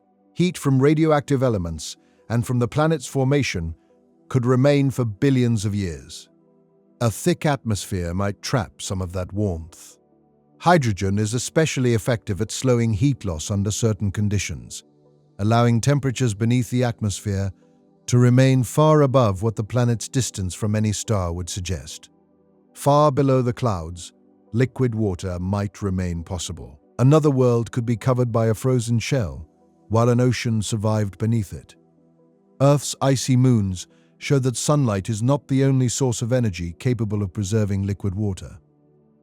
Tidal forces can heat a moon or planet, when gravity continually bends its interior. Radioactive decay releases heat inside rock. Chemical reactions can provide energy without light. A rogue planet with a large moon might experience ongoing tidal heating. Two wandering worlds bound to each other could preserve internal activity through their mutual gravity. Such a system would carry its own small source of warmth through interstellar darkness. Life on Earth depends heavily on sunlight, but not every organism receives energy directly from the sun. Deep beneath the oceans, ecosystems gather around hydrothermal vents, using chemical energy released from the planet's interior. This does not prove that rogue planets contain life. It shows only that a sunless environment is not automatically a lifeless one. A hidden ocean beneath kilometers of ice could remain protected from radiation and impacts. If the necessary chemistry existed, biological processes might continue in complete darkness. No telescope could see them. A living rogue planet could pass through the galaxy without producing any obvious sign of life. Its atmosphere might be frozen, its surface black, and its biosphere buried beneath ice. The planet would be alive and almost perfectly concealed. This possibility changes the meaning of the darkness between stars. It may not be empty space separating one planetary system from another. It could contain entire worlds, each carrying its own history through regions once assumed to contain nothing. Most rogue planets would still be hostile by human standards. A gas giant without a sun would have no solid surface. A small rocky world might lose its atmosphere and become deeply frozen. Temperatures near the surface could fall far below anything naturally experienced on Earth. Yet even a frozen planet remains a planet. It may carry mountains, basins, impact scars, old river valleys, and the remains of an atmosphere lying as ice across the ground. If it was expelled after a long period around its star, the surface might preserve evidence of the world it once was. An ancient shoreline could remain beneath snow made from frozen gases. Cloud systems could collapse. Nitrogen and oxygen might freeze. Carbon dioxide could settle in thick deposits. The final warmth of the old sun would disappear, leaving only internal heat moving slowly upward. The planet would become a fossil of its former system. If future explorers ever reached such a world, they might reconstruct its history from minerals, ice, and orbital motion. After billions of years, however, the original star could be impossible to identify. The galaxy changes while the planet travels. Stars orbit the center of the Milky Way. Stellar groups spread apart. A rogue world can cross regions far from its birthplace, carrying materials formed in one part of the galaxy into another. It may pass near other stars without being captured. Permanent capture is difficult because the planet must lose energy, though a multi-star system or a crowded young system could redirect it into a new orbit. A world can lose one sun and perhaps gain another. Most may continue alone for the remainder of cosmic history. The distance between stars is enormous, but the galaxy is old. Over billions of years, a wandering planet can cross many light years. Its path may bring it through stellar neighborhoods, molecular clouds, and quiet regions far above or below the galactic disk. Close approaches could disturb distant comets or planets, though the chance of a direct collision is extremely small. The unsettling part is not immediate danger, but invisibility. There may be nearby worlds that remain undetected because they are cold, dark, and positioned against crowded backgrounds. A planet could be closer than many known exoplanets and still be harder to find. The nearest star beyond the Sun is visible through its light. A rogue Earth at a similar distance would provide almost nothing for a telescope to collect. Its discovery might depend on a rare alignment or on the faint heat escaping from its interior. Future infrared and microlensing observatories could reveal more of this population. Wider and more sensitive surveys may detect shorter lensing events produced by smaller planets. Each new detection would improve the estimate. But even an advanced survey may never create a complete catalogue. Rogue planets do not gather around visible markers. They are spread through three-dimensional space, crossing the galaxy on independent paths. A star gives astronomers a location to examine. A wandering planet offers no address. The total may always remain statistical. Adding these worlds to the Milky Way's planet count changes the calculation. The number can no longer be found simply by multiplying stars by planets per star. Some systems may create many worlds and keep only a few. A star with 4 surviving planets may have produced several others that now drift elsewhere. The galaxy's planetary population is distributed between the light and the darkness.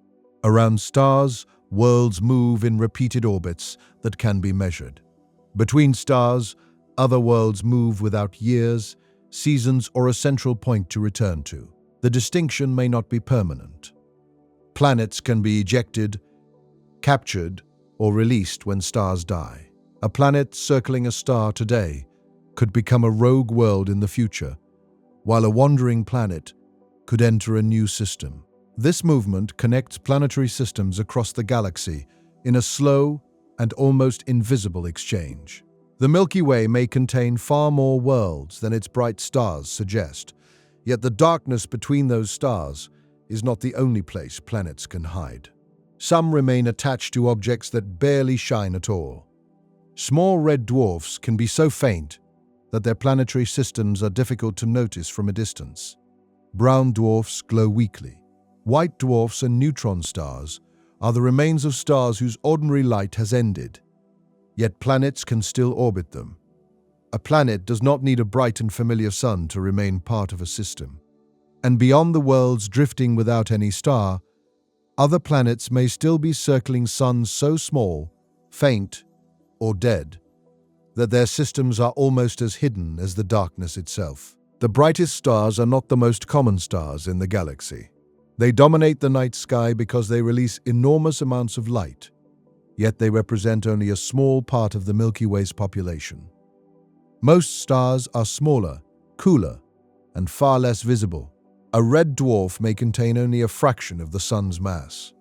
It burns its fuel slowly and releases so little light that even nearby examples cannot be seen with the naked eye. From a distance, such a star can disappear into the background, while its planets remain almost completely concealed.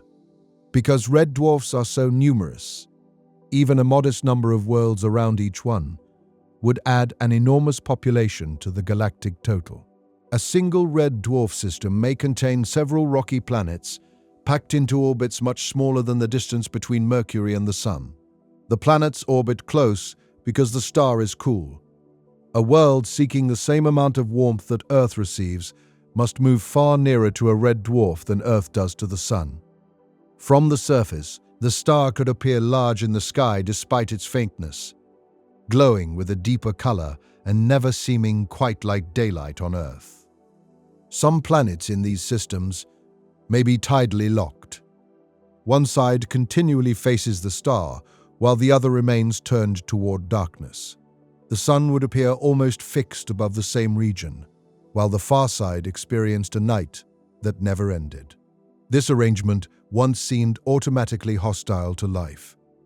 The day side might become too hot, while the night side froze. But atmospheres and oceans can move heat. Winds could carry warmth into darkness, and currents beneath an ocean could reduce the difference between the two hemispheres. Its climate would depend on the thickness of the atmosphere, the amount of water, the strength of the winds, the planet's rotation, and the activity of the star. Red dwarfs can produce powerful flares. These events release radiation and charged particles that may strike nearby planets with far greater intensity than ordinary solar storms reach Earth. A close world without a strong magnetic field or thick atmosphere could lose gases over time. Its surface might be exposed to repeated bursts of radiation. A planet located at the correct temperature could still become dry and airless. Some become quieter as they age. Some planets may preserve atmospheres through strong gravity or magnetic protection. Others could rebuild gases through volcanic activity. The conditions remain uncertain, but the planets themselves appear common. One of the most remarkable systems known around a small star contains several Earth-sized worlds moving close together. Their orbits are so compact that the entire group would fit well inside Mercury's orbit around the Sun. Their presence shows that small stars can build complex systems from limited material. The star does not need to resemble the Sun, and the system does not need to resemble ours. A galaxy filled with red dwarfs may therefore be filled with compact planetary families hidden around points of light too faint for human eyes. The sun will shine in its current form for only a limited part of cosmic history. Red dwarfs use their fuel so slowly that the smallest may survive for trillions of years. Their planets could remain beside stable stars long after larger suns have faded. If some worlds preserve atmospheres and water, they may have more time for change than Earth will ever receive.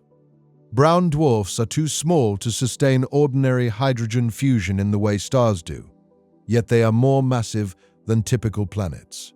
They form with their own internal heat and glow faintly, especially when young. The boundary between a large planet and a small brown dwarf is not always clear. Some are defined by mass, others by how they formed. A giant object created inside a disk around a star may be called a planet, while an object of similar mass formed directly from a collapsing cloud may be called a brown dwarf. Brown dwarfs can also have disks, and those disks may produce planets. A small, dim object that never became a true star could still become the center of a planetary system. They might orbit close to remain warm, though the brown dwarf would cool and fade with time. A world that began beneath a weak reddish glow could slowly lose that light as its central object became darker. A planet could pass through a temporary period of moderate temperature, then freeze as the brown dwarf cooled. The length of that period would depend on the planet's orbit, atmosphere, and the mass of the central object. These systems would be difficult to detect because both the planets and their central objects are faint. Yet brown dwarfs may be common, adding another uncertain population of worlds between ordinary planetary systems and the rogue planets moving alone. A star like the Sun eventually exhausts the fuel in its center. It expands into a red giant, losing material and growing large enough to destroy or engulf nearby planets. After the outer layers drift away, the remaining core becomes a white dwarf. It no longer shines through normal fusion. It glows because it is hot, then cools slowly across immense periods of time. Any planets that survive the star's transformation would face a changed system. The star's loss of mass would weaken its gravity, causing planetary orbits to expand. Worlds once at safe distances might remain, though their climates would become colder as the central light faded. Distant planets may survive. Asteroids and comets can continue orbiting. Gravitational interactions may send material inward, where it is torn apart and spread into disks around the white dwarf. Some of this debris can fall onto the stellar remnant, leaving chemical traces in its atmosphere. Astronomers have used these traces to study the composition of destroyed rocky bodies. There is also the possibility that new planets could form from material left behind, or that surviving worlds could move into new orbits. A planet close enough to a white dwarf might receive moderate warmth, though it would need to orbit extremely near the small fading star. Its year could last only hours or days. The earlier red giant phase makes such an arrangement difficult to explain. A planet could not simply remain in the same close orbit while the star expanded far beyond it. It would need to migrate inward later, be captured, or form from new material. Any world found there would carry evidence of a second planetary history built from the ruins of the first. The conditions might also be violent. Tidal forces near a white dwarf can be powerful. A planet passing too close could be torn apart. Radiation from a young hot white dwarf may strip atmospheres, while the gradual cooling of the star continually changes the amount of warmth received. The galaxy contains vast numbers of white dwarfs because many ordinary stars eventually become them. As time passes, this population will grow. After a supernova, the compressed core may become a neutron star. These objects are smaller than cities but contain more mass than the Sun. Their gravity is intense, and their magnetic fields can be extraordinarily strong. Some neutron stars rotate rapidly and produce beams of radiation that sweep through space. When those beams cross Earth, the object appears to pulse. It was around such a pulsar that some of the earliest confirmed exoplanets were discovered. A supernova is powerful enough to disrupt an entire planetary system. Nearby planets may be destroyed, stripped, or thrown into new orbits. The sudden loss of stellar mass can release more distant worlds from gravitational control. How then could planets remain around the compact remnant? Some may have survived at great distance before moving inward. Others may have formed later from debris left after the explosion or from material transferred by a companion star. A second generation of planets could arise around a stellar corpse. A pulsar does not provide steady warm daylight. It releases radiation, energetic particles, and narrow beams sweeping with the rotation of the star. Any nearby planet would exist in a harsh environment. The surface could be frozen if little ordinary light reached it, while the upper atmosphere endured powerful radiation. Magnetic effects might be intense. The planet's chemistry could be altered continuously. A planet does not need to be comfortable, warm, or capable of life to belong in the cosmic total. It needs only enough mass to become a world and a stable path around another object. They may orbit stars that barely shine, objects that never became stars, and remnants left after stars destroyed themselves. A black hole produces no light from a surface, but matter around it can glow intensely as it falls inward. A planet at a safe distance could orbit the black hole just as it would orbit another object of the same mass. A quiet, isolated black hole could be almost completely dark. A planet circling it would receive no normal sunlight unless another star was present. If the black hole were feeding, high-energy radiation from the surrounding disk could make nearby space extremely hostile. Gravity still permits the orbit, and planetary material can survive or form under some circumstances.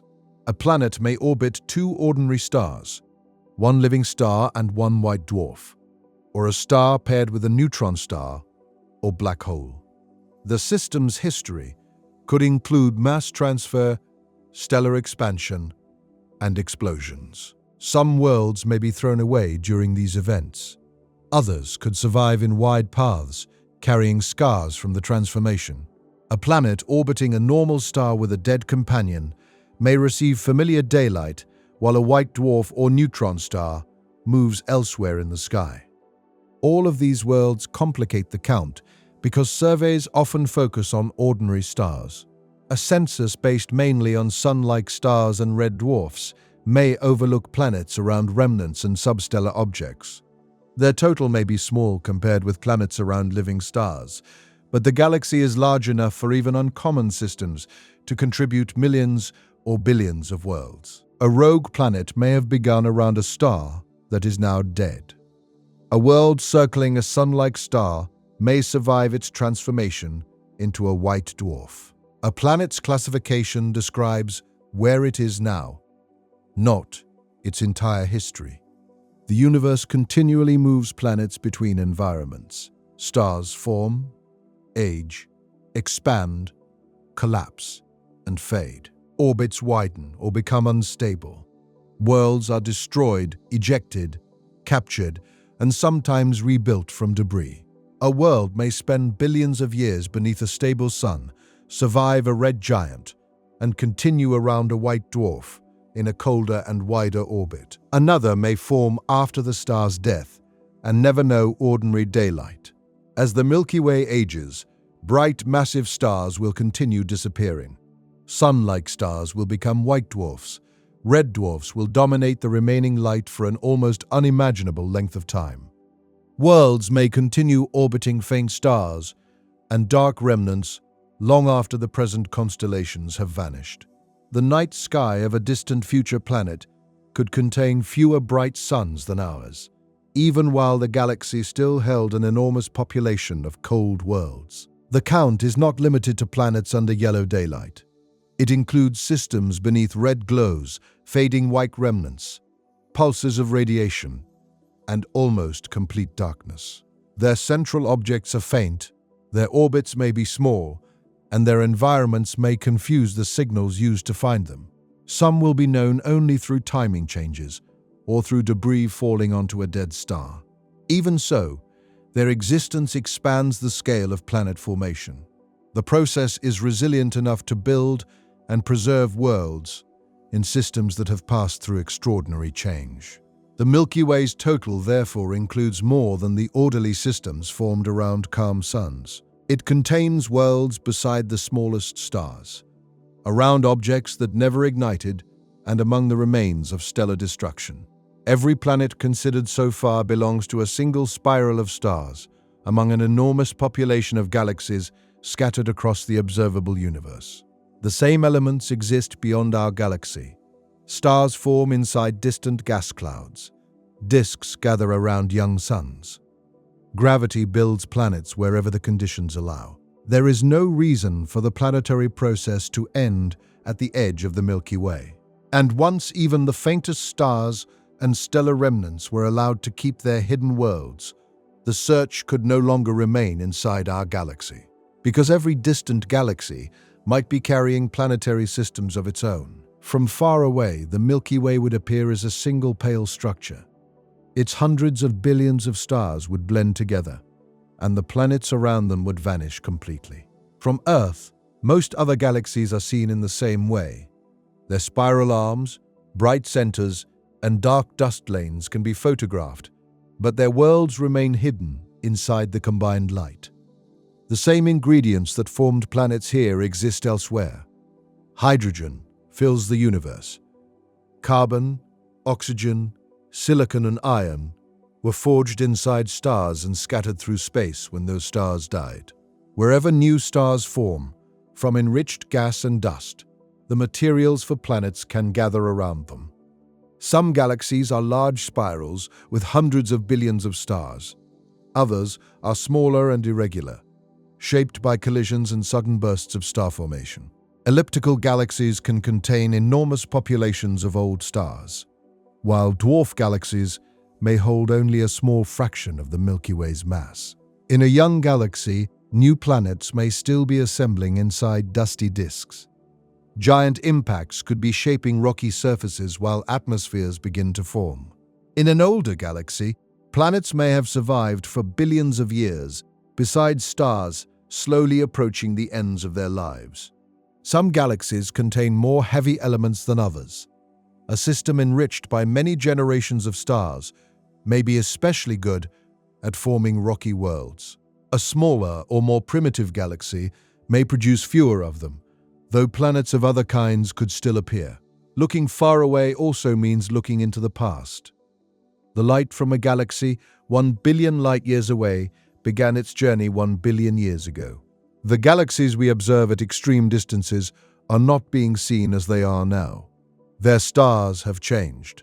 Some planets may have been destroyed. Others may have formed long after the light we receive departed.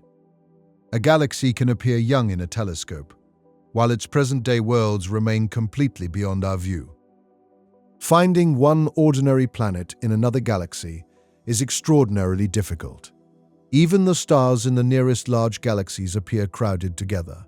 A planet passing in front of one of them would change only a tiny amount of light inside a field filled with many other stars. The motion of a star caused by a planet is even harder to measure. Direct photographs are beyond present capability for normal planets at such distances. Microlensing occurs when a foreground object bends and magnifies the light of something farther away. A star in another galaxy can temporarily become brighter as another object crosses the line of sight. If a planet is involved, it may add a small change to the brightening pattern. These events do not show oceans, clouds, or surfaces. They may offer only a rough estimate of mass, but they suggest that planets can be detected far beyond the Milky Way, under rare conditions. If stars in other galaxies form through processes similar to those here, and if young stars commonly develop disks, then planets should also be common there. The exact average may change from one galaxy to another, but the broad result is difficult to avoid. A dwarf galaxy with only a few billion stars could still hold billions of worlds. A giant galaxy containing 1 trillion stars might contain a planetary population far larger than the Milky Way's. The nearest large galaxy, Andromeda, may contain around 1 trillion stars. From Earth, it appears as a faint patch in dark skies. Yet that small blur could contain more planets than humanity could ever count directly. Any planet there is, separated from Earth not only by distance, but by a delay longer than all of human history. A civilization looking toward the Milky Way from Andromeda would see Earth long before modern humans appeared. Travel between them would be far harder than travel between stars inside the Milky Way. Even light takes millions of years to cross the space between the galaxies. A planet beyond our galaxy is therefore more than distant. It belongs to a region of the universe that may remain physically unreachable forever. A cluster can contain hundreds or thousands of galaxies, each carrying its own population of stars and planets. The cluster as a whole may contain more worlds than the Milky Way, multiplied thousands of times. Clusters themselves gather into long filaments, separated by enormous cosmic voids. From the largest scale, galaxies form a web shaped by gravity over billions of years. A picture of the cosmic web shows galaxies as points and clusters as knots. Yet, nearly every point may contain billions of planetary systems. The universe looks smooth only because its smallest structures have blended together. Counting those planets requires several layers of estimation. Astronomers estimate how many galaxies exist in the observable universe. They estimate the number of stars in different kinds of galaxies. They estimate how many planets belong to an average star. Every step contains uncertainty, and those uncertainties multiply.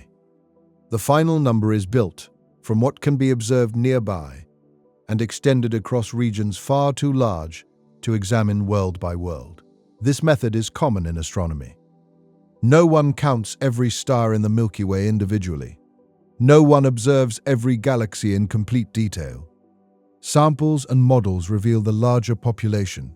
If the observable universe contains hundreds of billions or perhaps trillions of galaxies, and if each galaxy contains billions to trillions of planets, then the total number of worlds may reach numbers with more than 20 digits. 1 trillion planets inside one galaxy is already beyond meaningful human experience. Multiplying that by the visible population of galaxies creates a number that can be written but not pictured. Each planet would be a physical place with mass, gravity, motion, and history. Some would be larger than Jupiter. Others might be smaller than Mars. Some would orbit quietly for billions of years, while others would be torn apart, swallowed, or ejected. There could be planets beneath blue stars, red stars, white dwarfs, and suns unlike any close to Earth. Worlds near crowded galactic centers may see dense skies filled with bright stars. Others could orbit near the lonely outer edges of small galaxies, with almost no nearby light beyond their own sun. A planet inside an old elliptical galaxy might exist beneath a sky dominated by ancient stars. A world in a young, irregular galaxy could be surrounded by frequent supernovae and intense star formation. Nearby explosions may strip atmospheres or deliver new elements. Encounters in crowded regions may disturb wide orbits. Quiet outer regions may offer stability, but contain less material for building rocky worlds. The same basic object can exist inside environments separated by enormous differences in age and danger. During a galactic collision, individual stars rarely strike one another because the spaces between them are so large. Many planetary systems may pass through the changing structure without a close encounter, but some could be disturbed. New stars may form as gas clouds compress. New planets may arise from materials stirred by the merger. A planet may orbit a star that once belonged to a smaller galaxy absorbed by a larger one. Its system could travel hundreds of thousands of light years while remaining gravitationally bound. The total also changes across cosmic time. The early universe contained almost no heavy elements. The earliest stars formed mainly from hydrogen and helium. Rocky planets likely became easier to form, only after stars created heavier materials and scattered them into space. There may have been an era when the earliest true planetary systems appeared inside young galaxies. Some surviving worlds could now be far older than Earth. They had billions of years in which atmospheres could change, surfaces could cool, and life might begin or disappear. Stars will continue emerging for an enormous time. Red dwarfs will shine long after larger suns have vanished. New worlds may appear in a future when the universe is darker and galaxies are more isolated. The question can therefore refer to one cosmic moment or to the full history of the universe. A present-day count includes worlds existing now, though the meaning of now becomes difficult across billions of light-years. A historical count would include planets already destroyed. A future count would include worlds that have not yet formed. Planets are born, altered, scattered, and erased while new systems continue forming elsewhere. Because space is expanding, very distant galaxies are moving away. Over immense periods, some will cross beyond the region from which new light can ever reach the Milky Way. Their planets will continue to exist, but future observers here will no longer be able to see the galaxies that contain them. A planet does not need to remain visible to Earth in order to be real. Entire galaxies may contain worlds that are already beyond direct study because their light is too faint, too old, or moving beyond our future reach. The count built from the observable universe is therefore not necessarily the count of the entire universe. Within that region, the number of planets may already be almost incomprehensible. Beyond it, there may be more galaxies, more stars, and more worlds following the same physical laws. If space continues far beyond the observable boundary, then the visible universe could be only a small portion of the whole. The planetary count would rise again, perhaps without any known upper limit. But before reaching beyond what can be observed, the estimate must be carried across the galaxies we can actually see. Nearby spirals, distant ellipticals, faint dwarf galaxies, and ancient systems near the edge of the visible cosmos all contribute to the same growing total. Some may contain fewer planets per star. Others may contain more. Some may be rich in rocky worlds, while others are dominated by gas giants or frozen bodies. The average across all galaxies cannot be measured directly. Astronomers rely on the universality of physical laws. Gravity behaves the same in distant galaxies. Stellar spectra reveal the same elements. Dust gathers around young stars, and dying stars enrich the surrounding gas. The machinery of planet formation appears capable of operating wherever stars are born. That does not guarantee identical results, but it supports the idea that planets are a natural part of galaxies rather than a rare feature of the Milky Way. The universe may therefore contain a hidden planetary structure following its visible galactic structure. Where there are many stars, there may be many worlds. Where galaxies cluster, planetary populations may cluster. Across cosmic voids, planets may be almost absent because stars themselves are rare. No map will ever show them all. A complete image would need to mark every planet orbiting every star, every rogue world between systems, and every planet circling faint remnants. The map would contain so many points that galaxies might appear solid. Yet from Earth, nearly all of those worlds remain invisible. Their combined light is too weak, their distances too great, and their individual histories too deeply buried inside the glow of stars. We know them mainly through probability. Humanity can estimate a population of worlds beyond direct sight, spread across galaxies no spacecraft will reach, using the behavior of a small sample close to home. The solar system becomes the beginning. Exoplanet surveys reveal that other systems are common. Galactic star counts extend the pattern across the Milky Way. Similar stars and elements allow the pattern to continue through other galaxies. Each step increases the scale while reducing the detail. By the time the estimate reaches the most distant galaxies, No individual planet remains visible. Only the logic of formation and the statistical abundance of stars remain. Still, the worlds are there. They orbit beneath suns whose light reaches Earth as a faint blur. They move through galaxies seen as they were billions of years ago. They form, freeze, collide, and disappear, without any observer here ever knowing their names. And once the number of planets was carried beyond the Milky Way and across the galaxies we can see, the question would begin pressing against the edge of the observable universe itself. That edge is not a wall. There is no final surface where space suddenly ends, and no dark boundary that a spacecraft could approach and touch.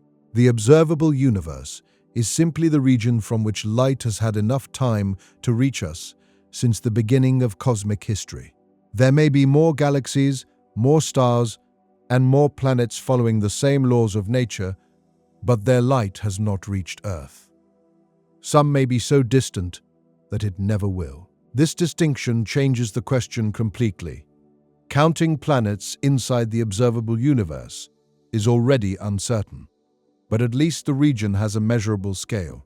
Astronomers can estimate its galaxies, stars, and likely planetary systems. The universe is about 13.8 billion years old, yet the observable region extends much farther than 13.8 billion light-years in every direction. This happens because space itself has expanded while the light was traveling. A galaxy that released ancient light from a much closer distance may now be far beyond the place where that light began its journey. The universe continued stretching as the photons crossed the darkness. The most distant objects we see are therefore not located where their oldest light appears to place them. This expansion creates a horizon around every observer. An astronomer in a distant galaxy would have a different observable universe, centered on that location.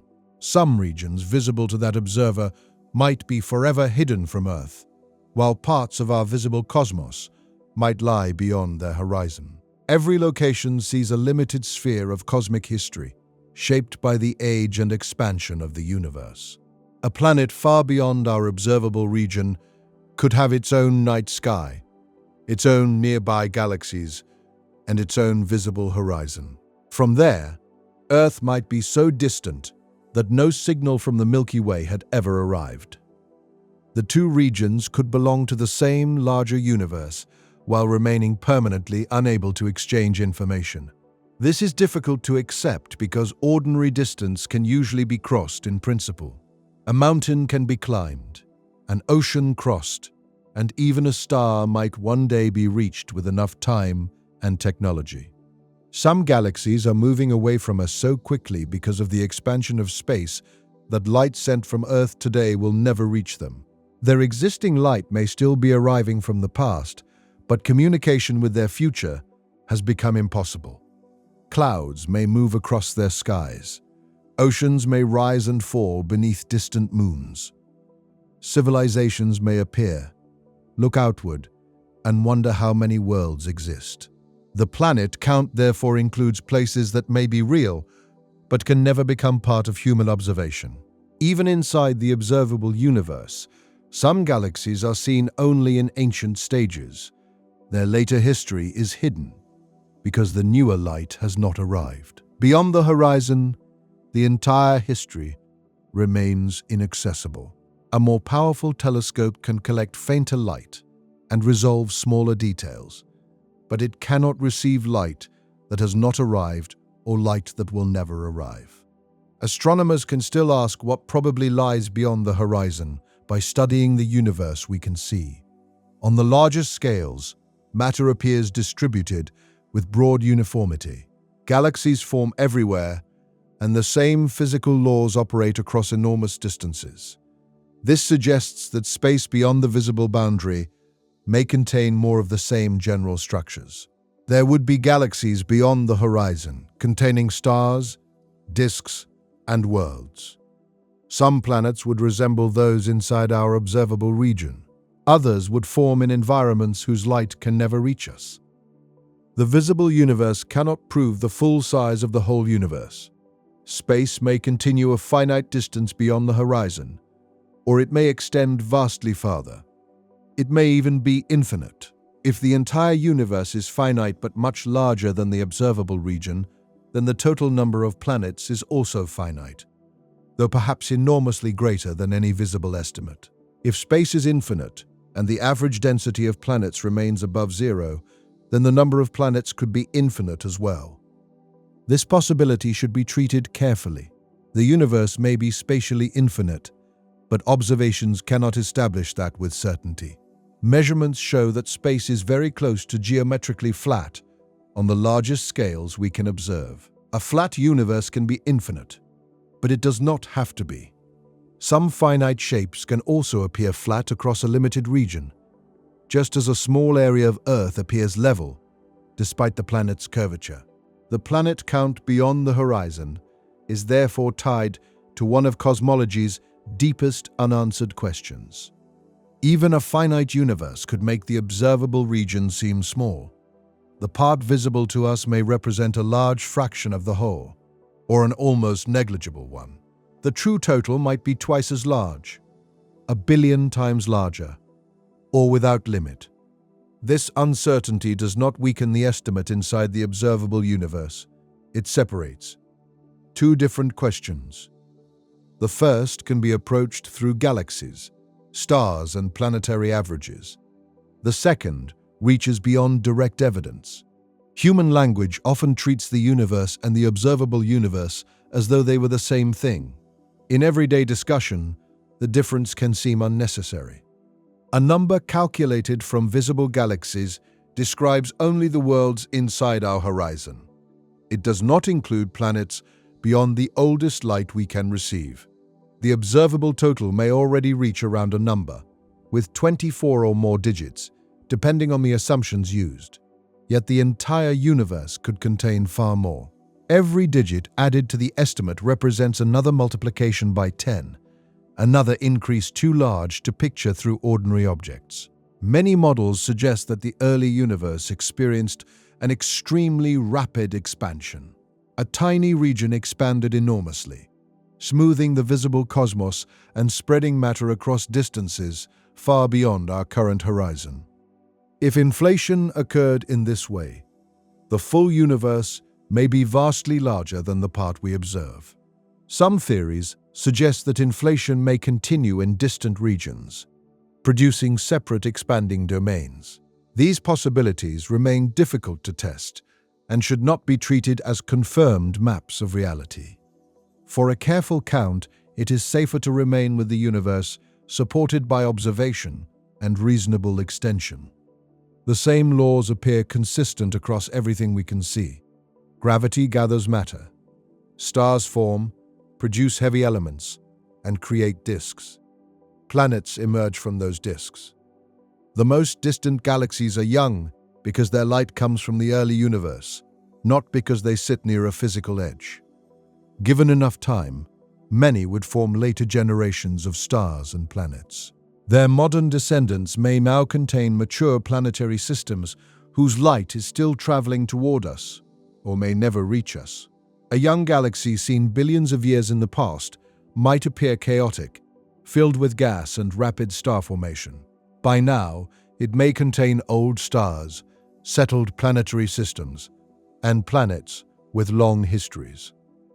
The planet count must therefore include not only worlds directly inferred from ancient light, but also planets expected to have formed during the unseen years afterward. The universe formed stars most rapidly billions of years ago. Since then, the overall rate has declined, though stars continue forming today. Many of the planets now existing around distant galaxies were born during and after that period. Nearby galaxies appear relatively recent. Farther galaxies appear younger. The most distant systems reveal the universe before many planets had time to form. Astronomers instead reconstruct the history of star formation and planetary production. The result remains uncertain, but it offers a more realistic picture than multiplying every visible galaxy by the same present-day average. Ancient galaxies may contain fewer planets in the light we observe, while their current unseen forms contain many more. This means the number of planets existing at the present cosmic time may exceed what the visible ancient universe seems to show. There is no way to observe all of the universe at one shared moment, because information moves at the speed of light. The moon is seen slightly in the past. The sun is seen about 8 minutes earlier. Nearby stars are seen years ago. Distant galaxies are seen millions or billions of years in the past. Even an imaginary civilization with perfect instruments could not see the current state of regions beyond its light horizon. This makes the question, how many planets exist now, more subtle than it appears. Now on Earth is not directly connected to now in a galaxy 10 billion light-years away. Relativity removes the idea of one absolute cosmic present shared in a simple way across all space. Cosmologists can define a useful common time based on the expansion of the universe, but no telescope can observe every location at that same age. This may feel unsatisfying, yet it reflects the nature of the universe more honestly than a precise number would. Inside the observable universe, these tools can produce a meaningful estimate.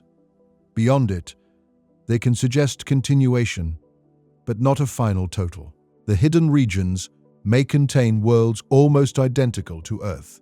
If the universe is sufficiently large and matter is distributed in similar ways, then many arrangements of planets, atmospheres, and surfaces may repeat approximately.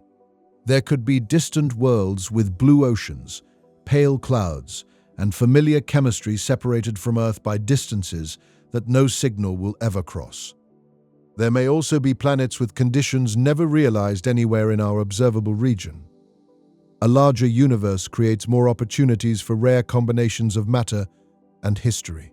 Some worlds could orbit unusual groups of stars, form from extreme chemical mixtures, or survive events rarely repeated. If space is infinite, even extremely rare arrangements could occur endlessly, provided they are physically possible. It does not tell us what fraction of planets are rocky, habitable, inhabited, or intelligent. It does not guarantee that every imagined world is physically possible. The documentary question remains grounded in the worlds that can be estimated with evidence. Within the observable universe, planets likely number somewhere around the scale of a septillion or more, depending on how galaxies and small worlds are counted. The uncertainty may span orders of magnitude. Humanity can estimate a number greater than the grains of sand on Earth, yet still be unable to say what fraction of reality that number describes. The visible universe may contain an astonishing planetary population and remain only the nearest part of something much larger. Every world counted so far belongs to the portion of space whose history has reached us. Beyond that history are planets with no place in any catalogue, no light in any telescope, and no possible influence on Earth. They may exist for billions of years without ever becoming part of human knowledge. Their stars may rise above continents, oceans, frozen plains, or empty rock. Moons may cross their skies, storms may move through atmospheres no observer here will analyze. Entire planetary systems may unfold beyond the boundary of all possible observation. For the people living on Earth, the observable universe is effectively the largest region that can be studied. Its planet count is the closest thing science can offer to an answer. It is the number of planets we can reasonably estimate within the cosmic region available to us. And even there, the result remains a range shaped by uncertain galaxies, uncertain stars, uncertain planetary averages, and worlds too small or dark to detect. It expanded to hidden systems across the Milky Way, rogue worlds between stars, planets around dead suns, and entire galactic populations beyond our reach. At the observable horizon, the expansion of the question finally becomes larger than the available evidence. The only responsible path is to return to what can be estimated, gather every scale together, and ask what that enormous visible total truly means. And when every visible estimate was gathered together, the last mystery would no longer be whether the number was enormous, but whether the human mind could meaningfully understand a number that large. Around the Sun, 8 major planets remain in stable orbits. Around other stars, telescopes have found tightly packed systems, distant giants, scorched worlds, small rocky planets, and objects unlike anything in our own neighborhood. Some stars may have no surviving planets. Others may hold several. When unseen worlds are restored statistically, the evidence suggests that planets are at least as common as stars and maybe several times more numerous. If smaller worlds, wider orbits, and crowded systems are included, the total may rise into the trillions. Rogue planets could add another enormous population moving without stars, while worlds around brown dwarfs and stellar remnants extend the count into regions that ordinary surveys barely touch. A cautious estimate might count only substantial planets orbiting stars. A broader estimate might include dwarf worlds and planets drifting alone. The difference between those choices could be larger than the entire catalogue humanity has confirmed. Inside the observable universe, there may be around a septillion planets, perhaps more. A septillion is 1 followed by 24 zeros. Written as digits, it appears precise. Spoken aloud, it sounds almost simple. But the quantity lies far beyond ordinary experience. 1 million is already difficult to picture accurately. 1 billion is 1,000 millions. 1 trillion is 1,000 billions. A septillion continues this multiplication through scales that have no useful human equivalent. The number of planets may exceed the grains of sand on all the beaches of Earth. But no one has seen every grain of sand, just as no one can look at every planet at once. Replacing one unimaginable population with another does not make either of them truly visible. At one planet every second, 1 million would take nearly 12 days. 1 billion would require more than 30 years. 1 trillion would take tens of thousands of years. A septillion would demand a period vastly longer than the present age of the universe. Some would be small and cratered, with no atmosphere and no sound. Some would be hidden beneath clouds thick enough to conceal the surface forever. Others would be giant planets with storms wider than Earth. There may be worlds covered almost entirely by water, with oceans so deep that pressure transforms the lowest layers into unusual forms of ice. There may be carbon-rich planets, iron-heavy worlds, and planets wrapped in hydrogen or haze. The warm region around a star occupies only a small part of the available space. Planets can form close enough to melt rock and far enough away for gases to freeze. The outer darkness may contain giant planets, small frozen worlds, and moons buried beneath ice. A world can begin warm and become frozen as its star changes. It can lose an atmosphere through radiation. Impacts can alter its climate. Volcanic activity can weaken. Oceans can disappear, and continents can shift. Earth itself has changed repeatedly. Its atmosphere once contained almost no oxygen. Ice has covered larger portions of the surface. Continents have moved. Species have appeared and vanished, and the sun has slowly grown brighter. Among a septillion planets, an almost unimaginable number of different histories may have unfolded. Some worlds may have remained stable for billions of years. Others could change violently within a few million. One planet may spend most of its existence lifeless and briefly become suitable for biology. The number of planets does not reveal how many are habitable, how many stay habitable, or how many actually produce life. A universe filled with planets is not automatically a universe filled with civilizations. Life may require common ingredients, rare combinations, or long periods of stability. Intelligent life may need additional events that occur on only a small fraction of living worlds. Civilizations may be separated by thousands or millions of light years. They may exist during different eras, with one disappearing before another begins. Their signals may weaken before crossing the distance. There could be living worlds that never develop technology. Entire biospheres might remain beneath ice, deep inside oceans, or in atmospheres where building machines is impossible. There could also be technological societies that communicate in ways our instruments do not recognize. Others may exist briefly or choose silence. The universe may contain more planets than the mind can picture and still leave humanity feeling alone. Earth is the only planet whose forests, oceans, animals, cities, and memories are known directly. Every other world remains lifeless until evidence shows otherwise, no matter how promising its temperature or atmosphere appears. Among all estimated planets, this is the one where matter became capable of studying the others. Elements formed inside ancient stars eventually gathered into a world where living beings could build telescopes and ask how many worlds exist. Every estimate has been made by observers near Earth, using light that arrived from distant systems. The entire planetary census is viewed from one small location inside one galaxy. We detect planets whose orbits produce useful signals. We build models from nearby stars. We extend those patterns into galaxies that cannot be examined world by world. A civilization elsewhere might build its estimate from another sample. Its sky would contain different nearby stars, different detectable planets, and perhaps another definition of what should count as a world. Planets are not rare decorations around a few stars. They are a major population of the universe, hidden beside the objects that produce light. A photograph of a galaxy can show billions of suns while concealing nearly every world around them. The planetary universe occupies the same space as the luminous universe, but remains absent from its appearance.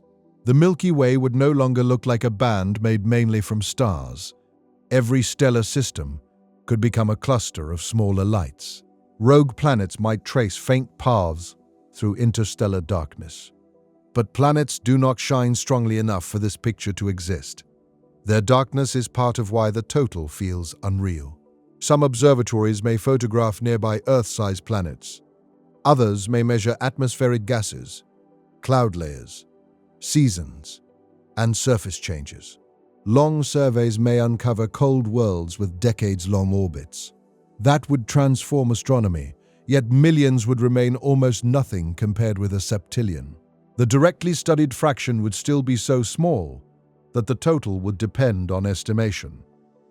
Humanity may never know the exact number of planets in the Milky Way, let alone the observable universe. Stars are born while other stars die. Planets form, collide, escape, and disappear. The count changes continuously. Distant regions cannot be observed in one shared present. Even perfect instruments would not reveal one permanent total waiting to be written down. Science often succeeds without absolute precision. Knowing the scale can transform understanding even when the final digit remains uncertain. Before exoplanets were confirmed, planetary systems beyond the Sun were possibilities. Today, planets are understood as common products of star formation. The question changed from whether other worlds exist to how many exist. The solar system is no longer the model of every system. It is one example among a population containing hot Jupiters, super-Earths, sub-Neptunes, circumbinary planets, rogue worlds, and planets around dead stars. Many common worlds may have no close counterpart near the Sun. This means the estimated septillion planets cannot be imagined as septillions of Earths. Most would not resemble this world. They occupy a wider range of masses, temperatures, atmospheres, compositions, and histories than one planetary system could demonstrate. Even planets of the same size around similar stars can develop differently. One may keep an atmosphere while another loses it. One may contain oceans while another remains dry. One may enjoy a stable orbit while another is disturbed repeatedly by neighboring worlds. Small differences early in formation can shape billions of years of later history. Somewhere in the observable universe, there may be worlds in states never realized in the solar system. Their clouds, surfaces, and interiors may challenge categories that seem clear today. There may be planets so dark that they are found only through gravity. Others may reflect unusual colors, carry enormous rings, or orbit in groups whose stability seems almost impossible. The confirmed catalogue has already shown that nature is less restricted than older theories expected. They will never receive names from human astronomers. Their stars may be too distant, their signals too weak, or their galaxies beyond practical study. A planet can exist for 10 billion years without any observer on Earth knowing it formed. It can develop weather, lose moons, survive impacts, and disappear without leaving any trace in human knowledge. A septillion is not only a demonstration of cosmic size, it is a reminder of how much can happen beyond observation. Earth does not witness the storms on distant giants, the freezing of rogue oceans, or the destruction of planets around dying stars. It receives only a small amount of delayed light and reconstructs the unseen universe from patterns within it. Yet, it is enough to know that the darkness is filled with worlds. How many planets exist in the universe? The honest response is that no one knows exactly. The number depends on what is included and how far the universe extends beyond what can be observed. Within the observable universe, a broad estimate reaches around a septillion planets and could rise higher when smaller and free-floating worlds are included. If the universe is finite, the number may still be vastly larger than the visible estimate. If space is infinite and planets remain common, the population may have no final total. It marks the boundary between what observation supports and what reality keeps beyond reach. We can estimate worlds around stars, we can infer planets in distant galaxies, we can recognize that hidden regions may continue beyond the horizon.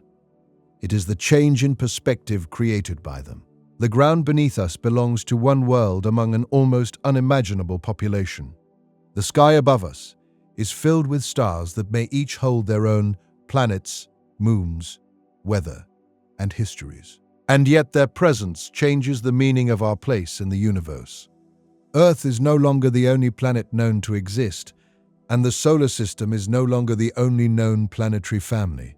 It is one small example inside a cosmos that appears naturally capable of building worlds wherever matter gathers around stars.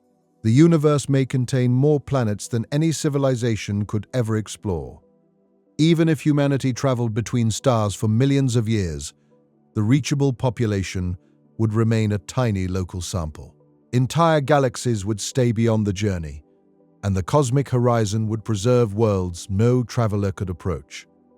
That may be the deepest answer hidden inside the count. The number of planets is not only large enough to overwhelm imagination, it is large enough to ensure that the universe will always contain more worlds than any observer can know. Behind the points of light are planetary systems. Between the stars may be wandering worlds. Beyond the Milky Way are galaxies filled with hidden populations. Beyond the observable horizon may be more planets whose light will never arrive. And here on Earth, beneath one ordinary star, a living world continues turning while its inhabitants look outward and try to understand the almost endless population of planets surrounding them. Thank you for watching this calm journey through the hidden worlds of the universe. If you enjoyed this documentary, subscribe for more quiet space stories like this. Leave a like if you want more deep journeys into the mysteries of space, and tell me what you would hope to find if you could visit one unknown planet. Let me know in the comments. I will pin the most creative answer. Tonight, you were watching the Just About Space channel, talking about how many planets exist in the universe. Sleep well and keep looking up. Good night.